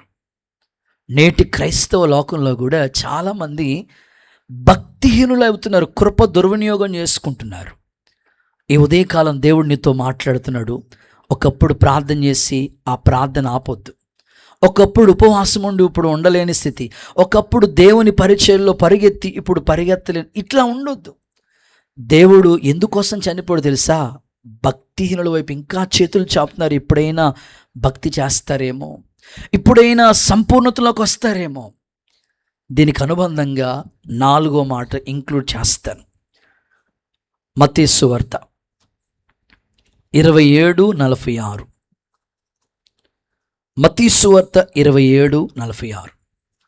ఇంచుమించు 3 గంటలప్పుడు ఓకే. యేసు ఏలి ఏలి లామా సబాక్తాని బిగ్గరగా కేక వేసెను. ఆ ఓకే. మాటకు నా దేవా నా నా దేవా నా దేవా నన్నెందుకు చేయవిచ్చితివి అని అర్థం. నన్నెందుకు చేయి విడిచితివి. దేవుడికి స్తోత్రం చెప్పండి ఒకసారి. భక్తిహీనత వల్ల భక్తుడికి దేవునికి మధ్యలో గ్యాప్ వచ్చేస్తుంది. ఇక్కడ ప్రభు మాట్లాడుతున్నాడు, నా దేవా నా దేవా నన్నెందుకు చేయి విడిచిపెట్టావు. ఇప్పుడు ప్రభు కూడా నిన్ను అడుగుతున్నాడు, నువ్వెందుకు నాకు దూరం అయ్యావని. ఈరోజు నీ భక్తిహీనత విడిచిపెట్టి మరలా నూతన పరచబడి ఆ మొదటి విశ్వాసం, ఆ మొదటి ప్రార్థన, ఆ మొదటి ఆసక్తి, ఆ మొదటి వైరాగ్యంలో నువ్వు అడుగు పెట్టగలిగితే ఈ ఉదయకాలం నీతో మాట్లాడుతున్నాడు. ఈ గుడ్ ఫ్రైడే ద్వారా యేసయ్య నిన్ను దర్శించునుగాక. నా ప్రార్థన, ఈ గుడ్ ఫ్రైడే ద్వారా అనేకులు దూరమైన వాళ్ళందరూ దేవునికి మరలా సమీపస్తులుగా మార్చబడుదురుగాక. ఆత్మ కార్యం వాళ్ళలో జరుగునుగాక. ఇంకొంచెం గట్టిగా ఆమేన్ అంటారా? హుషారుగా హల్లెలూయా అని చెప్తారా? ఒక సేవకుడిగా నేను కోరుకుంటున్నాను, దూరస్తులందరినీ మరలా దేవుడు సమీపస్తులుగా చేసి నూతన కృపతో మునుపటి కంటే అధికమైన భక్తి చేయటానికి వాళ్ళకి సామర్థ్యము దయచేయునుగాక. అందుకే ఆ సందర్భం మనకు గుర్తు చేసుకుంటూ ఉంటాం కదా. ఇస్కరియోతు యోధ అపోస్తులత్వాన్ని సంపాదించుకున్నాడు. అంటే 12 మంది శిష్యులు, అతడు కూడా ఒక అపోస్తులుడు. ఎప్పుడైతే 30 వెండి నాణేలకి ప్రభుని అమ్మేశాడో, యేసు ప్రభుని పట్టుకోవడానికి వచ్చారు వాళ్ళు. అప్పుడు మనస్సులో బాధపడుతున్నాడు. కొన్నిసార్లు మీ వ్యక్తిగత జీవితంలో కూడా దేవునికి దూరమైన సందర్భాలు మీ మనసులో ఆ ఆందోళన కలుగుతుంది. అయ్యో, ఎందుకు నేను దేవుడికి దూరం అయ్యాను, ఎందుకు సహవాసానికి దూరం అయ్యాను, ఎందుకు ప్రభువులకి ఇంతగా దూరం అయిపోయానని నీ మనస్సులో అనిపిస్తూ ఉంటుంది. అందుకే ఆ కీర్తనలో ఆ పదాలు పాడుకుంటూ వచ్చారన్నమాట. దేవా నా ఆర్తధ్వని వినవా, నేనేల దూరమైతిని, కృప చూపవా, నీ దరికి చేర్చుకొనవా. గాలివాన సమరములో గమ్యమేటో కానరాక, గురి అయిన నేను చేరా తల్లడిల్లుచున్నాను. దేవా నా ఆర్తధ్వని వినవా. దేవుడు నిన్ను దర్శించి సంపూర్ణ భక్తిలోకి నడిపించునుగాక. హుషారుగా ఆమెన్ అంటారా? భక్తిహీనత అనేది ఎలా ఉంటుందో మీకు సింపుల్గా ఒక ఎగ్జాంపుల్ చెప్తా. దేవుడికి మనం దూరం అయిపోయిన సందర్భాలు ఎలా ఉంటాయో చెప్తా. ఒకసారి అందరూ హల్లెలూయా అనండి. ఎవరో పెద్ద ఆయన చెప్తూ ఉంటే విన్నానండి. ఈ మెదక్ సైడ్, మెదక్లో చర్చ్ ఉంది కదా, పెద్ద చర్చ్ అయ్యా బాస్ గారు, మెదక్కేనా? పెద్ద చర్చ్ ఉంది మెదక్లో. పెద్ద ఆయన చెప్తుంటే విన్నానండి. వారు మాట్లాడుతూ చెప్పారు. మెదక్కి వెళ్ళారంట వాళ్ళు చర్చ్ చూడటానికి. ఇప్పటికీ అది ఎప్పుడో కట్టిన చర్చు. స్టిల్ ఈ రోజుకి కూడా చాలామంది వచ్చి చూసి వెళ్తుంటారు. వెళ్ళినప్పటికీ వీళ్ళు ఎందుకు వెళ్ళారు, ఉద్దేశం ఏంటి? చర్చ్ చూడటానికి వెళ్ళారు. ఆ పర్పస్ మర్చిపోకూడదు. ఏ ఉద్దేశంతో అక్కడికి వెళ్ళారో ఆ ఉద్దేశం మర్చిపోకూడదు. అక్కడికి వెళ్ళిన తర్వాత కోతులన్నీ వచ్చినాయంట ఓ చోటకి. స్తోత్రం చెప్పండి. కోతులన్నీ ఓ చోటుకు వచ్చినాయి అంట. ఈ పాస్టర్ గారితో ఆ కుర్రోడు అంటాడంటే, యవనస్తుడు, పాస్టర్ అన్నయ్య కోతులు వచ్చినాయి, సెల్ఫీ దిగుదామా? ఎవరు ఇదేం పిచ్చిరా బాబు నీకు? ఎవరైనా కోతులతో సెల్ఫీ తీసుకుంటాడు మాస్టర్ గారు? ఇప్పుడు ఎవరైనా బంధువులతోనో స్నేహితులతోనో ఆత్మీయులతో ఫోటో తీసుకుంటారు, కానీ ఇదేం పిచ్చిరా బాబు నీకు? ఆ సేవకులు అన్నారట, పాస్టర్ అన్నయ్య అన్నారట, ఒరే ఇదేం పిచ్చిరా నీకు కోతులతో? అన్న నా డ్రీమ్ అన్న. ఏంటది?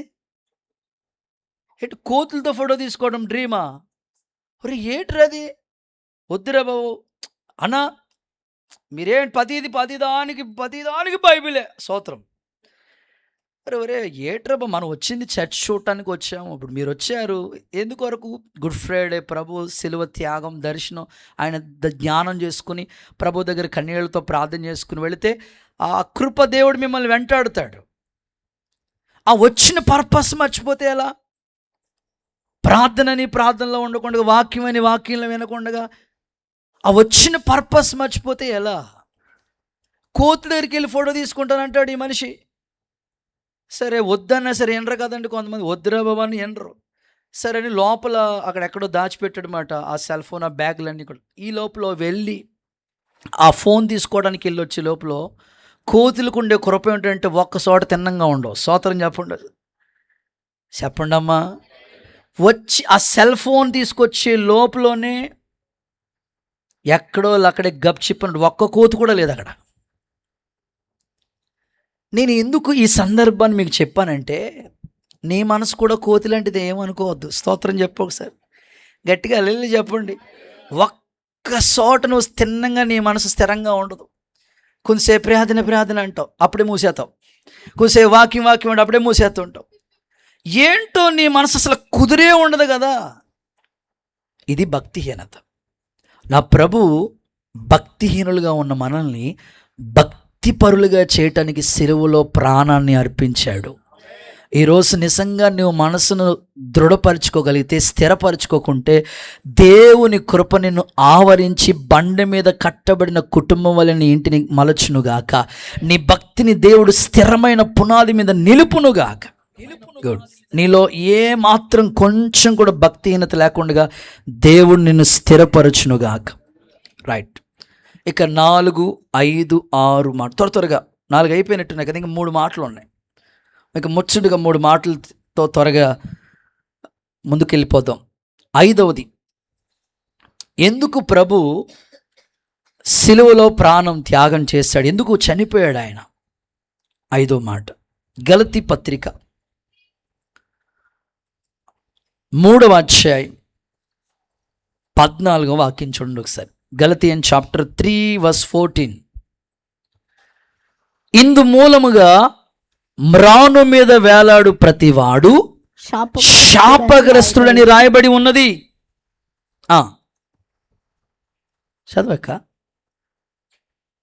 13, 14 కూడా చదివన్నా. అబ్రహాము గురించి అక్కడ ఉంటది. అబ్రహాము పొందిన ఆశీర్వాద వచనం క్రీస్తు యేసు ద్వారా అన్యజనులు కలుగుటకై క్రీస్తు మన కొరకు శాపమై మనలను ధర్మశాస్త్రం యొక్క శాపము నుండి విమోచించెను. ఇందుగూర్చే మ్రాను మీద వేలాడిన ప్రతి వాడు శాపగ్రస్తుడు. హల్లెలూయా అని చెప్తారా గట్టిగా? ఇంకొంచెం హుషారుగా ఆమేనండి. రైట్. 5వది, మన శాపము నుండి విమోచించుటకు. చెప్పండి ఒకసారి నాతో. ఇంకొంచెం చెప్పండి, మన శాపము నుండి విమోచించుటకు. ఒకసారి చెప్పాలి, మన శాపము నుండి విమోచించుటకు యేసు నామములో నీ శాపము కొట్టివేయబడునుగాక. ప్రతి శాపం. ఈ గలతీ పత్రికలో 3వ అధ్యాయం 13-14 వచనాలు ఏముందంటే, అబ్రహాము పొందిన ఆ ఆశీర్వాదం మనకు కూడా రావాలి. అయితే ఆ ఆశీర్వాదం మనకి ఇవ్వాలని ప్రభు మాట్లాడుతూ, ఇదిగో శాపగ్రస్తమైన శిలువ మీద ఆయన వేలాడాడు మన శాపాన్ని భరించడానికి. మీరు ఆలోచించాలి, ప్రభు ఎందుకోసమయ్యా తన ప్రాణం అర్పించాడంటే మన శాపము నిమిత్తమే. మన శాపాలు ఆయన భరించాడు. మన శాపం. ఏ ఒక్కరు కూడా శాపం రావాలని ఒక్కరు కోరుకోరండి. ఏ ఒక్కరు కూడా ఆ శపించబడిన అనుభవంలో ఉండాలని ఏ ఒక్కరు అనుకోరండి. కానీ ప్రభు నువ్వు పొందవలసిన ఆ శిక్ష ఆయన ఎందుకు భరించాడంటే, శిలువ భయంకరమైన శాపగ్రస్తమైన మ్రాను అది ప్రభు భరించాడు. ఎందుకంటే నీ శాపం నుండి విమోచించటానికి, నా శాపము నుండి విమోచించటానికి. ప్రతి ఒక్కరి మీద శాపం ఏలుబడి చేస్తూ ఉంటుంది. అది పితరుల దోషం కావచ్చు, తరతరాల నుంచి వచ్చే శాపం కావచ్చు. ఏసన్న గారి గురించి మీరు వినుంటారు, చూసుంటారు. వాళ్ళ తాత పోతురాజు. ఏ రాజు? పోతురాజు. ఆయనకుండే కృపావరం ఏమిటంటే, పచ్చిగా ఉన్న ఆ మేకపోతుల రక్తాన్ని తాగేవాడు. చచ్చిపోయినప్పటికీ అది బతి ఉండగానే ఆ మేకని ఇలా పట్టుకుని అలా తాగేసేవాడు. మేకపోతుల రక్తం తాగేవాడు. వాళ్ళ తాత ముత్తాతలు శాపం, వెలేతాండం ఆ కుటుంబం మీద శాపం. అయితే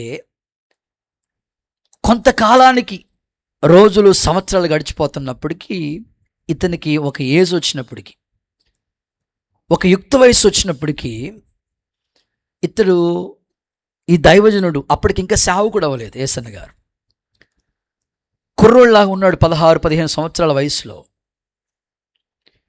ఈ బజార్లో రోడ్డు మీద ఎవరైనా టిఫిన్ సెంటర్ ఉంటే అక్కడికి వెళ్ళి అందరూ టిఫిన్లు తింటూ ఉంటుంటే ఆ టిఫిన్లు తిన్న వేస్ట్ చెత్త ఆ డస్ట్బిన్లో పడేసినట్లుగా ఆ వేస్ట్ ఆ పక్కన పడేస్తూ ఉంటుంటే అక్కడికి పందులు వెళ్ళి తిరుగుతూ ఉంటుంటే ఇతడు రక్తం కక్కుంటా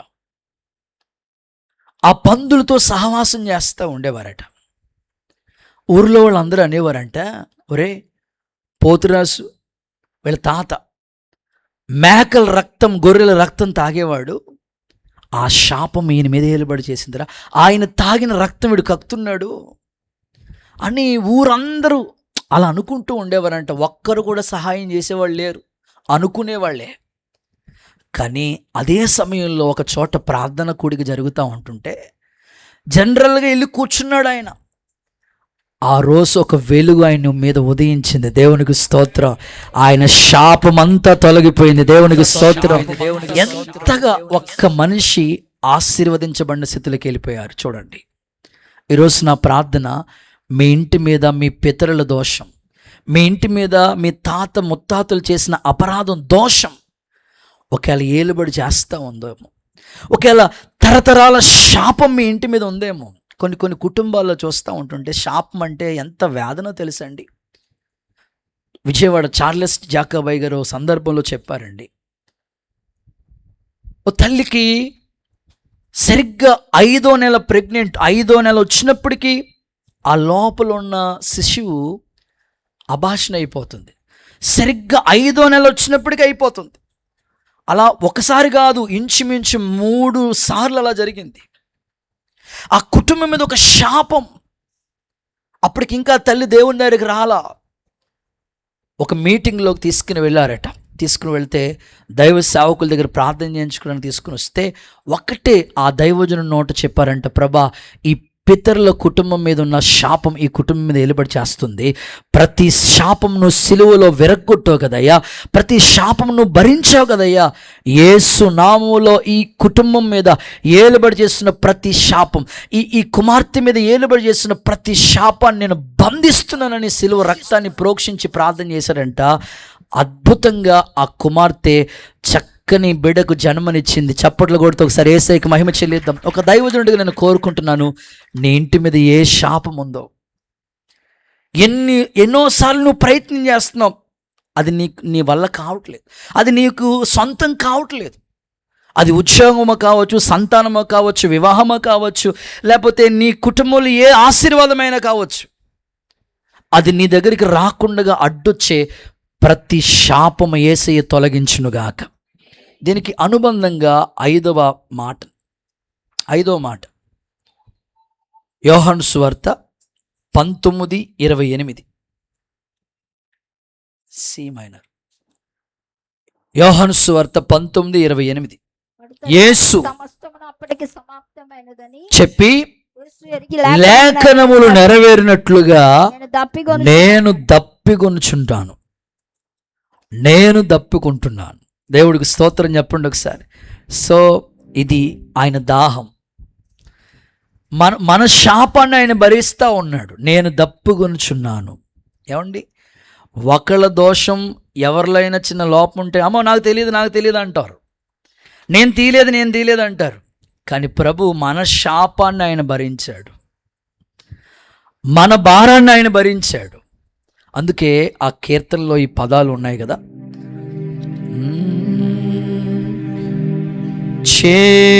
చేదురసమును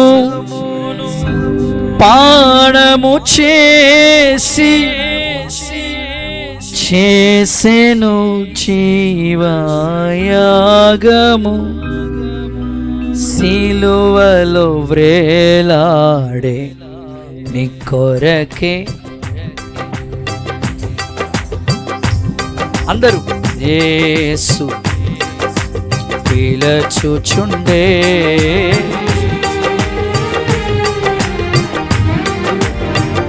గట్టిగా యేసు ఆలస్యము నీవు సిలువలో వ్రేలాడే నీ కొరకే, నాలుక ఎండే తప్పిగొని కేకలు వేసెను, నాలుక ఎండే కేకలు వేసెను. చెప్తామా? చేదురసమును పానము చేసి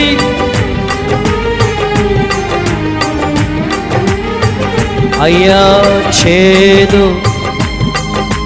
పానము చేసి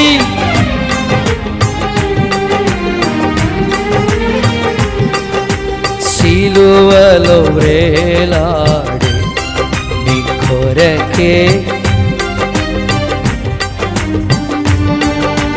యేసు ఆలస్యము నీవు, యేసు పిలచుచుండే. హల్లెలూయా. యేసయ్య మన మీదున్న శాపమంతా తొలగించి నిత్య జీవానికి వారసులుగా చేయునుగాక. నమ్మితే ఆమేనని చెప్పండి. మొట్టమొదటి మనిషి ఆదాము ఏదెను తోటలోంచి ఎందుకు గెంటి వేయబడ్డాడు? శాపగ్రస్తమైన స్థితిలోకి వెళ్ళిపోయాడు. సర్పాన్ని దేవుడు శపించిన విధానం, నువ్వు పట్టుతోనే పాకుతావు. స్త్రీని దేవుడు శపించిన విధానం, నీ ప్రసవ వేదన ఎక్కువ అవుతుంది. పురుషుణ్ణి దేవుడు శపించిన విధానం, నువ్వు చెమటోర్చి కష్టపడతావు, కానీ ముళ్ళ తుప్పలు గచ్చి పొదలు మొలుస్తాయి. ఈరోజు ఒక సేవకుడిగా నా ప్రార్థన, శాపగ్రస్తమైన స్థితిలో ఉన్న ప్రతి మనిషిని దేవుడు విడిపించి యేసు రక్తంలో గొప్ప ఆశీర్వాదం వాళ్ళకి దయచేయనుగాక. ఎంతో ప్రయాసపడుతున్న ప్రతిఫలం నీకు రావట్లేదు, ప్రతి శాపము దేవుడు తొలగించునుగాక. ఇక చివరి 2 మాటలు, 6-7 మాటలు రిఫరెన్స్లు ఇచ్చేసి ముగింపులోకి వచ్చేస్తాను. ఒక 10-15 నిమిషాల్లో ముగించుకుంటాం. 6వ మాట, ఎందుకు యేసయ్య ప్రాణం అర్పించాడు, ఎందుకు చనిపోయారు ఆయన? హెబ్రీయులకు రాసిన పత్రిక 2వ అధ్యాయం 14-15 వాక్యాలు చూద్దాం. హెబ్రీయులకు రాసిన పత్రిక 2వ అధ్యాయం 14-15 వాక్యాలు. కాబట్టి ఆ పిల్లలు రక్త మాంసములు గలవారైనందున ఆ ప్రకారమే మరణము యొక్క బలము గలవారిని అనగా అపవాదిని మరణం ద్వారా నశింపచేయుటకును. మీ దగ్గర రెడ్ పెన్ ఉంటే నోట్ చేయండి.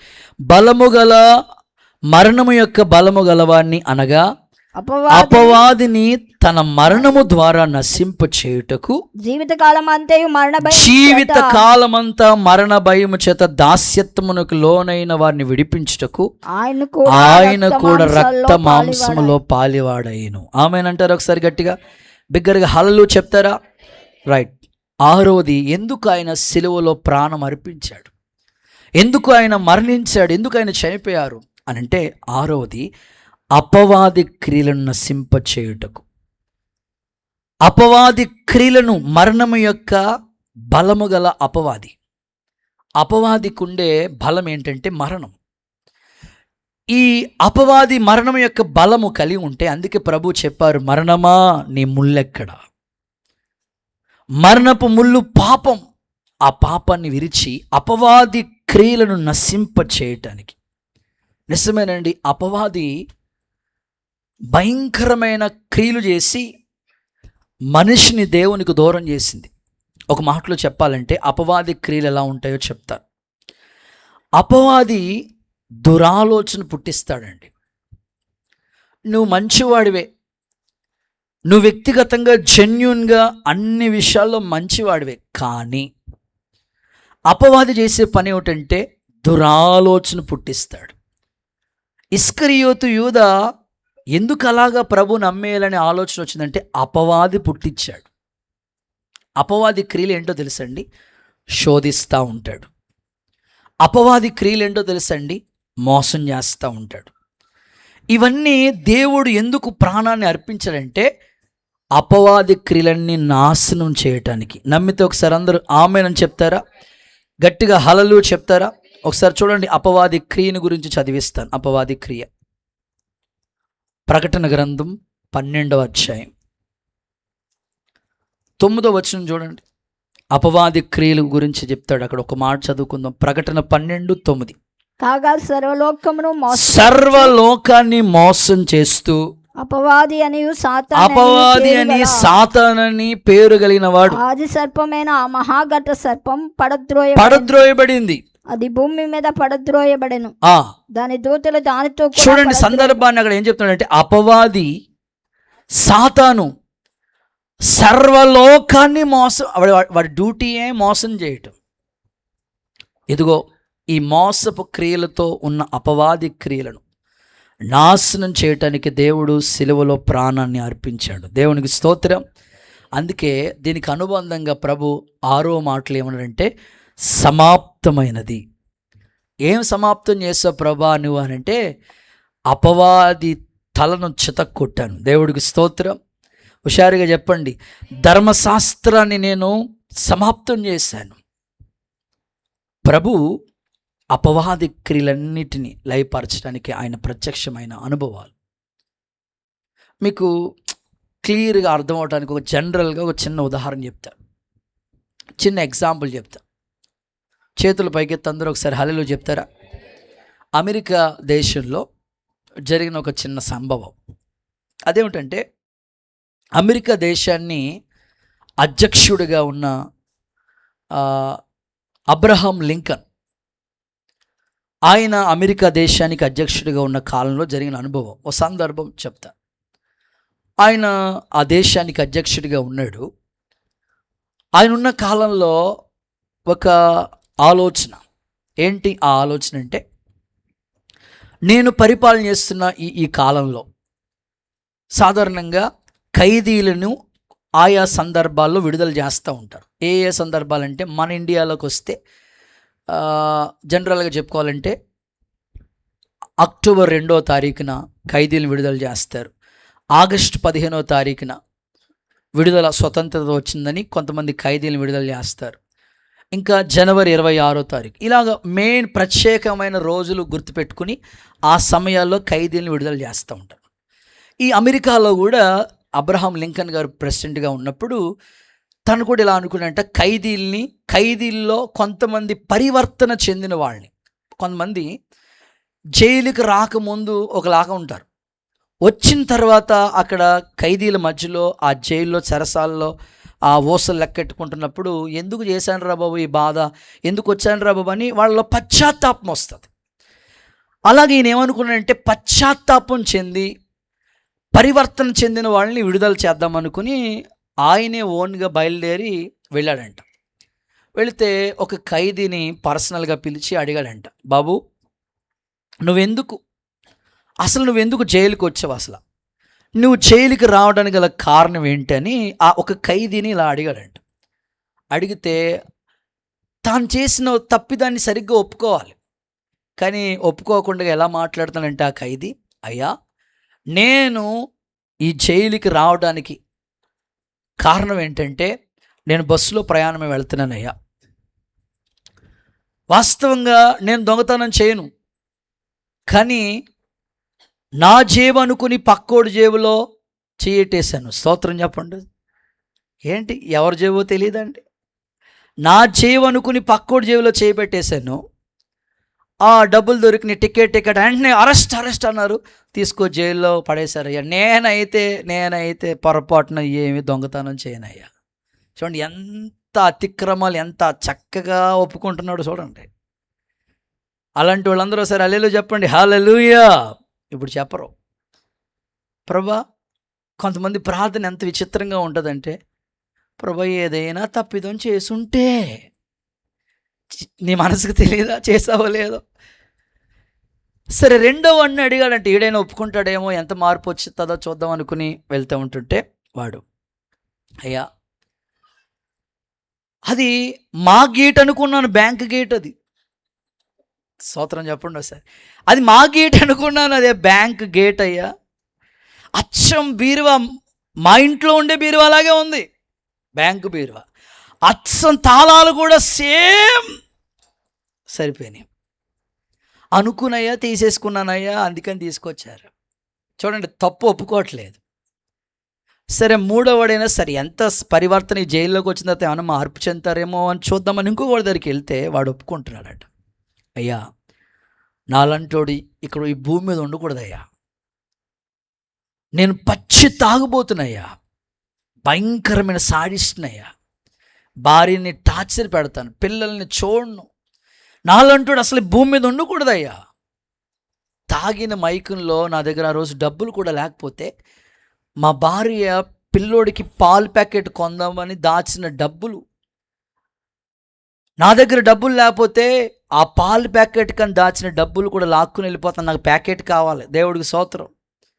ఈయనకి ఈ ప్యాకెట్ కావాలి, ఆ పిల్లోడు ఏమైపోయినా పర్లేదు. పాలు ప్యాకెట్ కొంట మానేసి ఆ డబ్బులు పట్టుకెళ్ళిపోయి ఈ ప్యాకెట్ కొనుక్కుని అలా లాగుతున్న సమయంలో ఆ పిల్లోడు ఒళ్ళోంచి, మా భార్య ఒళ్ళోంచి పడిపోతే ఆ తల వెళ్ళిపోయి గోడ తగిలి చనిపోయాడయ్యా.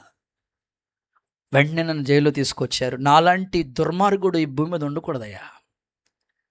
వెంటనే అబ్రహాం లింకన్కి పరివర్తన చెందిన ఈ ఒక్కడు చాలు, వీడిని విడుదల చేద్దామని విడుదల చేశారంట. దేవుడికి స్తోత్రం చెప్పండి.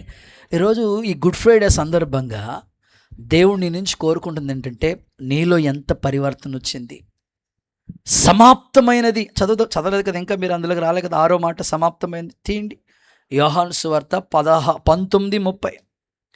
ఆయన అపవాది క్రియల్ని నాశనం చేశాడు కదా, మరి ఇంకా నీవు ఫుల్ స్టాప్ పెట్టవేంటి? యేసు ఆ చిరక పుచ్చుకొని యోహాను 19:30 సమాప్తమైనది. నాతో కలిసి చెప్పండి ఒకసారి, ఇంకొకసారి చెప్పండి, సమాప్తమైనది. ఇప్పుడు యేసయ్య ఆయన చేయవలసిన పనులన్నీ సమాప్తం చేశాడు, మరి నువ్వు ఇంకా సగం చేస్తావేంటి? ఇంక ఫుల్ స్టాప్ పెట్టవా? ఇంకా ఈరోజు కాదు రేపు, ఈరోజు కాదు అట్లా అలా ఉంటావా? ఈరోజే యేసు నామములో సత్ప్రవర్తన నీలోకి వచ్చునుగాక. నీవు కూడా అపవాది క్రియలన్నీ నీలో కనపడకుండా సమాప్తము చేసే కృప దేవుడు నీకు అనుగ్రహించునుగాక. దేవుడు నిన్ను దర్శించునుగాక. రైట్, చివరి మాట, ఆఖరి మాట చెప్పి ముగిస్తాను. ఆఖరిది 7వది, ఎందుకు ప్రభు చనిపోయారు? 7వది, ఇది వెరీ వెరీ ఇంపార్టెంట్. చదువుకుందాం. రోమీయులకు రాసిన పత్రిక 5వ అధ్యాయం 8-9 వచనాలు చదువుకుని ప్రార్థన చేసుకుందాం. అయితే దేవుడు మన ఎడల తన రోమీయులకు రాసిన పత్రిక 5వ అధ్యాయం 8-9 వచనాలు. అయితే దేవుడు తన ప్రేమ వెల్లడి చేశాడు. ఎట్లనగా మనం ఇంకా పాపులమై ఉండగా క్రీస్తు మన కొరకు చనిపోయాడు. 9వ వచనం, ఆయన రక్తము వలన, అదుగో ఆయన రక్తం వలన ఇప్పుడు నీతిమంతులుగా తీర్చబడి మరింత నిశ్చయముగా ఆయన ద్వారా ఉగ్రత నుండి రక్షింపబడుతున్నాము. చప్పట్లు చప్పట్లు చప్పట్లు బిగ్గరగా ఆమేనంటారా? రైట్, చివరిది ఆఖరి మాట, ఉగ్రత నుండి రక్షించుటకు. ఎందుకయ్యా ఆయన ప్రాణం పెట్టాలి? ఎందుకయ్యా ఆయన రక్తాన్ని చిందించాలి? బ్రదర్, ప్రభు చెప్తున్నాడు, మనం ఇంకా పాపులమై ఉండగా ఆయన ఎందుకు ప్రాణం పెట్టాడు తెలుసా? ఉగ్రత నుంచి రక్షించడానికి. ఈరోజు చివరిగా మీకు చెప్తున్నాను, ఇంకా అవిధేయులుగా ఉంటే అవిధేయులైన వాళ్ళ మీదకి దేవుని ఉగ్రత వస్తుందండి. ఇంకా నువ్వు అవిధేయత చూపించొద్దు. దేవునికి లోబడు, ప్రభా నా అవిధేయతను బట్టి ఇదిగో ఉగ్రత నా మీదకి వస్తుంది. ఆ ఉగ్రత నువ్వు భరించావు. పొరపాటున నా ఇంటి మీద, నా కుటుంబం మీద నీ ఉగ్రత పొరపాటున ఉండకూడదయ్యా. దయచేసి నేను లోబడుతున్నాను ప్రభా, నాలో అవిధేయత రానివ్వకుండా సహాయపడు అని ఉదయకాలం ఏ వ్యక్తి కోరుకుంటారో వారి ఇంటి మీద ఉన్న ప్రతి ఉగ్రత తొలగిపోవునుగాక. హుషారుగా ఒకసారి అందరూ ఆమేన్ అంటారా? మొట్టమొదట నోవాహు వాడ ఎన్ని సంవత్సరాలండి? 120 సంవత్సరాలు ప్రకటన చేశాడు. ప్రజలు విధేయత చూపించారు, అవిధేయత చూపించారు? చెప్పండి. అవిధేయులైపోయారండి. ఏంటి, వాడ మునిగిపోద్దా, జలప్రలయం వస్తుందా? అవిధేయులైపోయారు. కానీ ఆశ్చర్యం, నోవాహు తన కుటుంబాన్ని, తన ఇంటోళ్ళని ఆ వాడలోనికి చేర్చుకున్నాడు. రానే వచ్చింది జలప్రలయం. వాడ బయట ఉగ్రత, వాడ లోపల సురక్షితం. ఈరోజు సంఘములో నీవు సేవకుడిగా నేను కోరుకుంటున్నాను, నీ ఇంటోళ్ళందరూ ఈ రక్షణ వాడలోకి రావాలి. పొరపాటున వాళ్ళు ఉగ్రత పాలవ్వకూడదు. ఏ ఇంటి మీదకి దేవుని ఉగ్రత కుమ్మరించబడకూడదు. యేసయ్య వారిని ఉగ్రతలోంచి తప్పించునుగాక, నాశనానికి ఆహుత అవ్వకుండా వాళ్ళని నడిపించునుగాక. చూడండి, ఒక్క మాట చదివించి ప్రార్థన చేస్తాను. తెస్సలోనికీయులకు రాసిన మొదటి పత్రిక 5వ అధ్యాయం 9వ వచనం చూడండి. ఎందుకనగా మన ప్రభువైన యేసుక్రీస్తు ద్వారా రక్షణ పొందుటానికే దేవుడు నియమించాడు గాని ఉగ్రత పాలవటానికి నియమించలేదు. బిగ్గరగా ఆమేనంటారా? మీ ఇంటి మీదకి, ఏ ఇంటి మీదకి ఉగ్రత రాకూడదు. మరి ఆ ఉగ్రతలోంచి తప్పించబడాలంటే నీ ఇంటోళ్ళు రక్షింపబడాలి. రాహాబు ఓ భయంకరమైన పాపిష్టి మనిషి. ఉగ్రత పాలవకూడదయ్యా, మా కుటుంబం మనకి రక్షణ కావాలని కోరుకుంది కదా. ఈరోజు ఈ గుడ్ ఫ్రైడే శుభవేళ యేసయ్య ఎందుకు ప్రాణం పెట్టారు, ఎందుకు చనిపోయారంటే ఉగ్రత పాలవ్వకూడదు ఏ కుటుంబం. ఆ ఉగ్రతలో ఏ కుటుంబాలు ఇంకా ఉన్నాయో దేవుడు ఈ మధ్యాహ్న సమయం ముందు వారిని విడిపించునుగాక. దీన్ని 7వ మాటగా ఇంక్లూడ్ చేస్తాను. 7వ మాట లూకా సువార్త 23:46. 23:46 లూకా సువార్త 23:46. అప్పుడు యేసు గొప్ప శబ్దముతో, తండ్రి నీ చేతికి నా ఆత్మను అప్పగించుకుంటున్నాను అని ప్రాణం విడిచాను. చాలు. ఆఖరిది 7వది, నీ చేతికి నా ఆత్మను అప్పగించుకుంటున్నాను. సో ఎందుకోసం? ఎందుకోసం? నువ్వు ఉగ్రత పాలవకూడదు. తండ్రి ప్రారంభంలో తండ్రి అని ప్రారంభించాడు, ముగింపులో కూడా తండ్రి నీ చేతికి నా ఆత్మను అప్పగించుకుంటున్నా. సో నువ్వు ఇచ్చిన పనంతా నేను కంప్లీట్ చేశాను ప్రభా. ఏ ఒక్కరు ఉగ్రత పాలవకూడదు. ఈ ఉదయకాలం ఒక సేవకుడిగా, ఒక అన్నగా నేను కోరుకుంటున్నాను, ఏ కుటుంబం ఉగ్రతకి పాలవకుండా. మీ రక్త సంబంధుల్లో చాలామంది ఇంకా ప్రభువు నమ్మని వారు ఉన్నారు. వారి గురించి నీ ప్రార్థన ఏమై ఉండాలంటే, ఏ ఒక్కరు నరకానికి ఆహుతి అవ్వకూడదు ప్రభా. సత్యానికి లోబట్టలేదు వాళ్ళు, నీ వైపుకు త్రిప్పబడాలయ్యా. సమాప్తమైనది అని ప్రభు ఎలా చెప్పాడో, నువ్వు కూడా నీ ఇంటోళ్ళ కోసం యేసయ్య చేసిన త్యాగం వృధా కాకూడదు. సమాప్తమైంది అన్నట్లుగా నీ ఇంటికి బాధ్యతలు, నీ భర్తల గురించి, నీ పిల్లల గురించి వాళ్ళని రక్షించే భారం నీ గుండెల మీద ఉంది. సమాప్తమైంది అని చెప్పగలిగిన సామర్థ్యం దేవుడు నీకు అనుగ్రహించునుగాక. నేను ముగిస్తున్నాను. యేసు క్రీస్తు ఎందుకు చనిపోయాడో ఒక 7 కారణాలతో 7 మాటలు మీకు చెప్పాను. చెప్పండి, ఆ 7 మాటలు చెప్తే ప్రార్థన చేస్తాను. మనందరి పాపముల కొరకు ఆయన మృతి చెందాడు. నెంబర్ 2, మనకి నిత్య జీవం ఇవ్వటానికి. నెంబర్ 3, మనల్ని సమాధానపరచడానికి. నెంబర్ 4, భక్తిహీనుల కొరకు, మన భక్తిహీనతను బట్టి. నెంబర్ 5, మన శాపాన్ని తొలగించడానికి. నెంబర్ 6, అపవాది క్రియలు లయపరచడానికి. నెంబర్ 7, ఉగ్రతలోంచి తప్పించడానికి. ఇందుకొరకే ప్రభు కల్వరిలో ప్రాణం పెట్టారు, ఇందుకొరకే ఆయన చనిపోయారు. ఎవరైనా నేను అడిగితే ఎందుకయ్యా యేసు ప్రభు చనిపోయారంటే ఇది కారణాలు చెప్పు వాళ్ళకి, వారికి ప్రభు గురించి బోధించు, వారిని ప్రభువులోకి నడిపించు. ఈ గుడ్ ఫ్రైడే శుభవేళ అనేకులు దేవుని మార్గంలోకి వచ్చి రక్షింపబడి క్రీస్తు సాక్షులుగా నిలిచే కృప దేవుడు మనందరికీ దయచేయునుగాక. ఈ మాటలు దేవుడు మన వెనుకల్లో దీవించునుగాక. ఆమేన్. అందరూ లేచి నిలబడండి. చిన్న ప్రార్థన చేసుకుని ముగించుకోబోతున్నాం. చాలా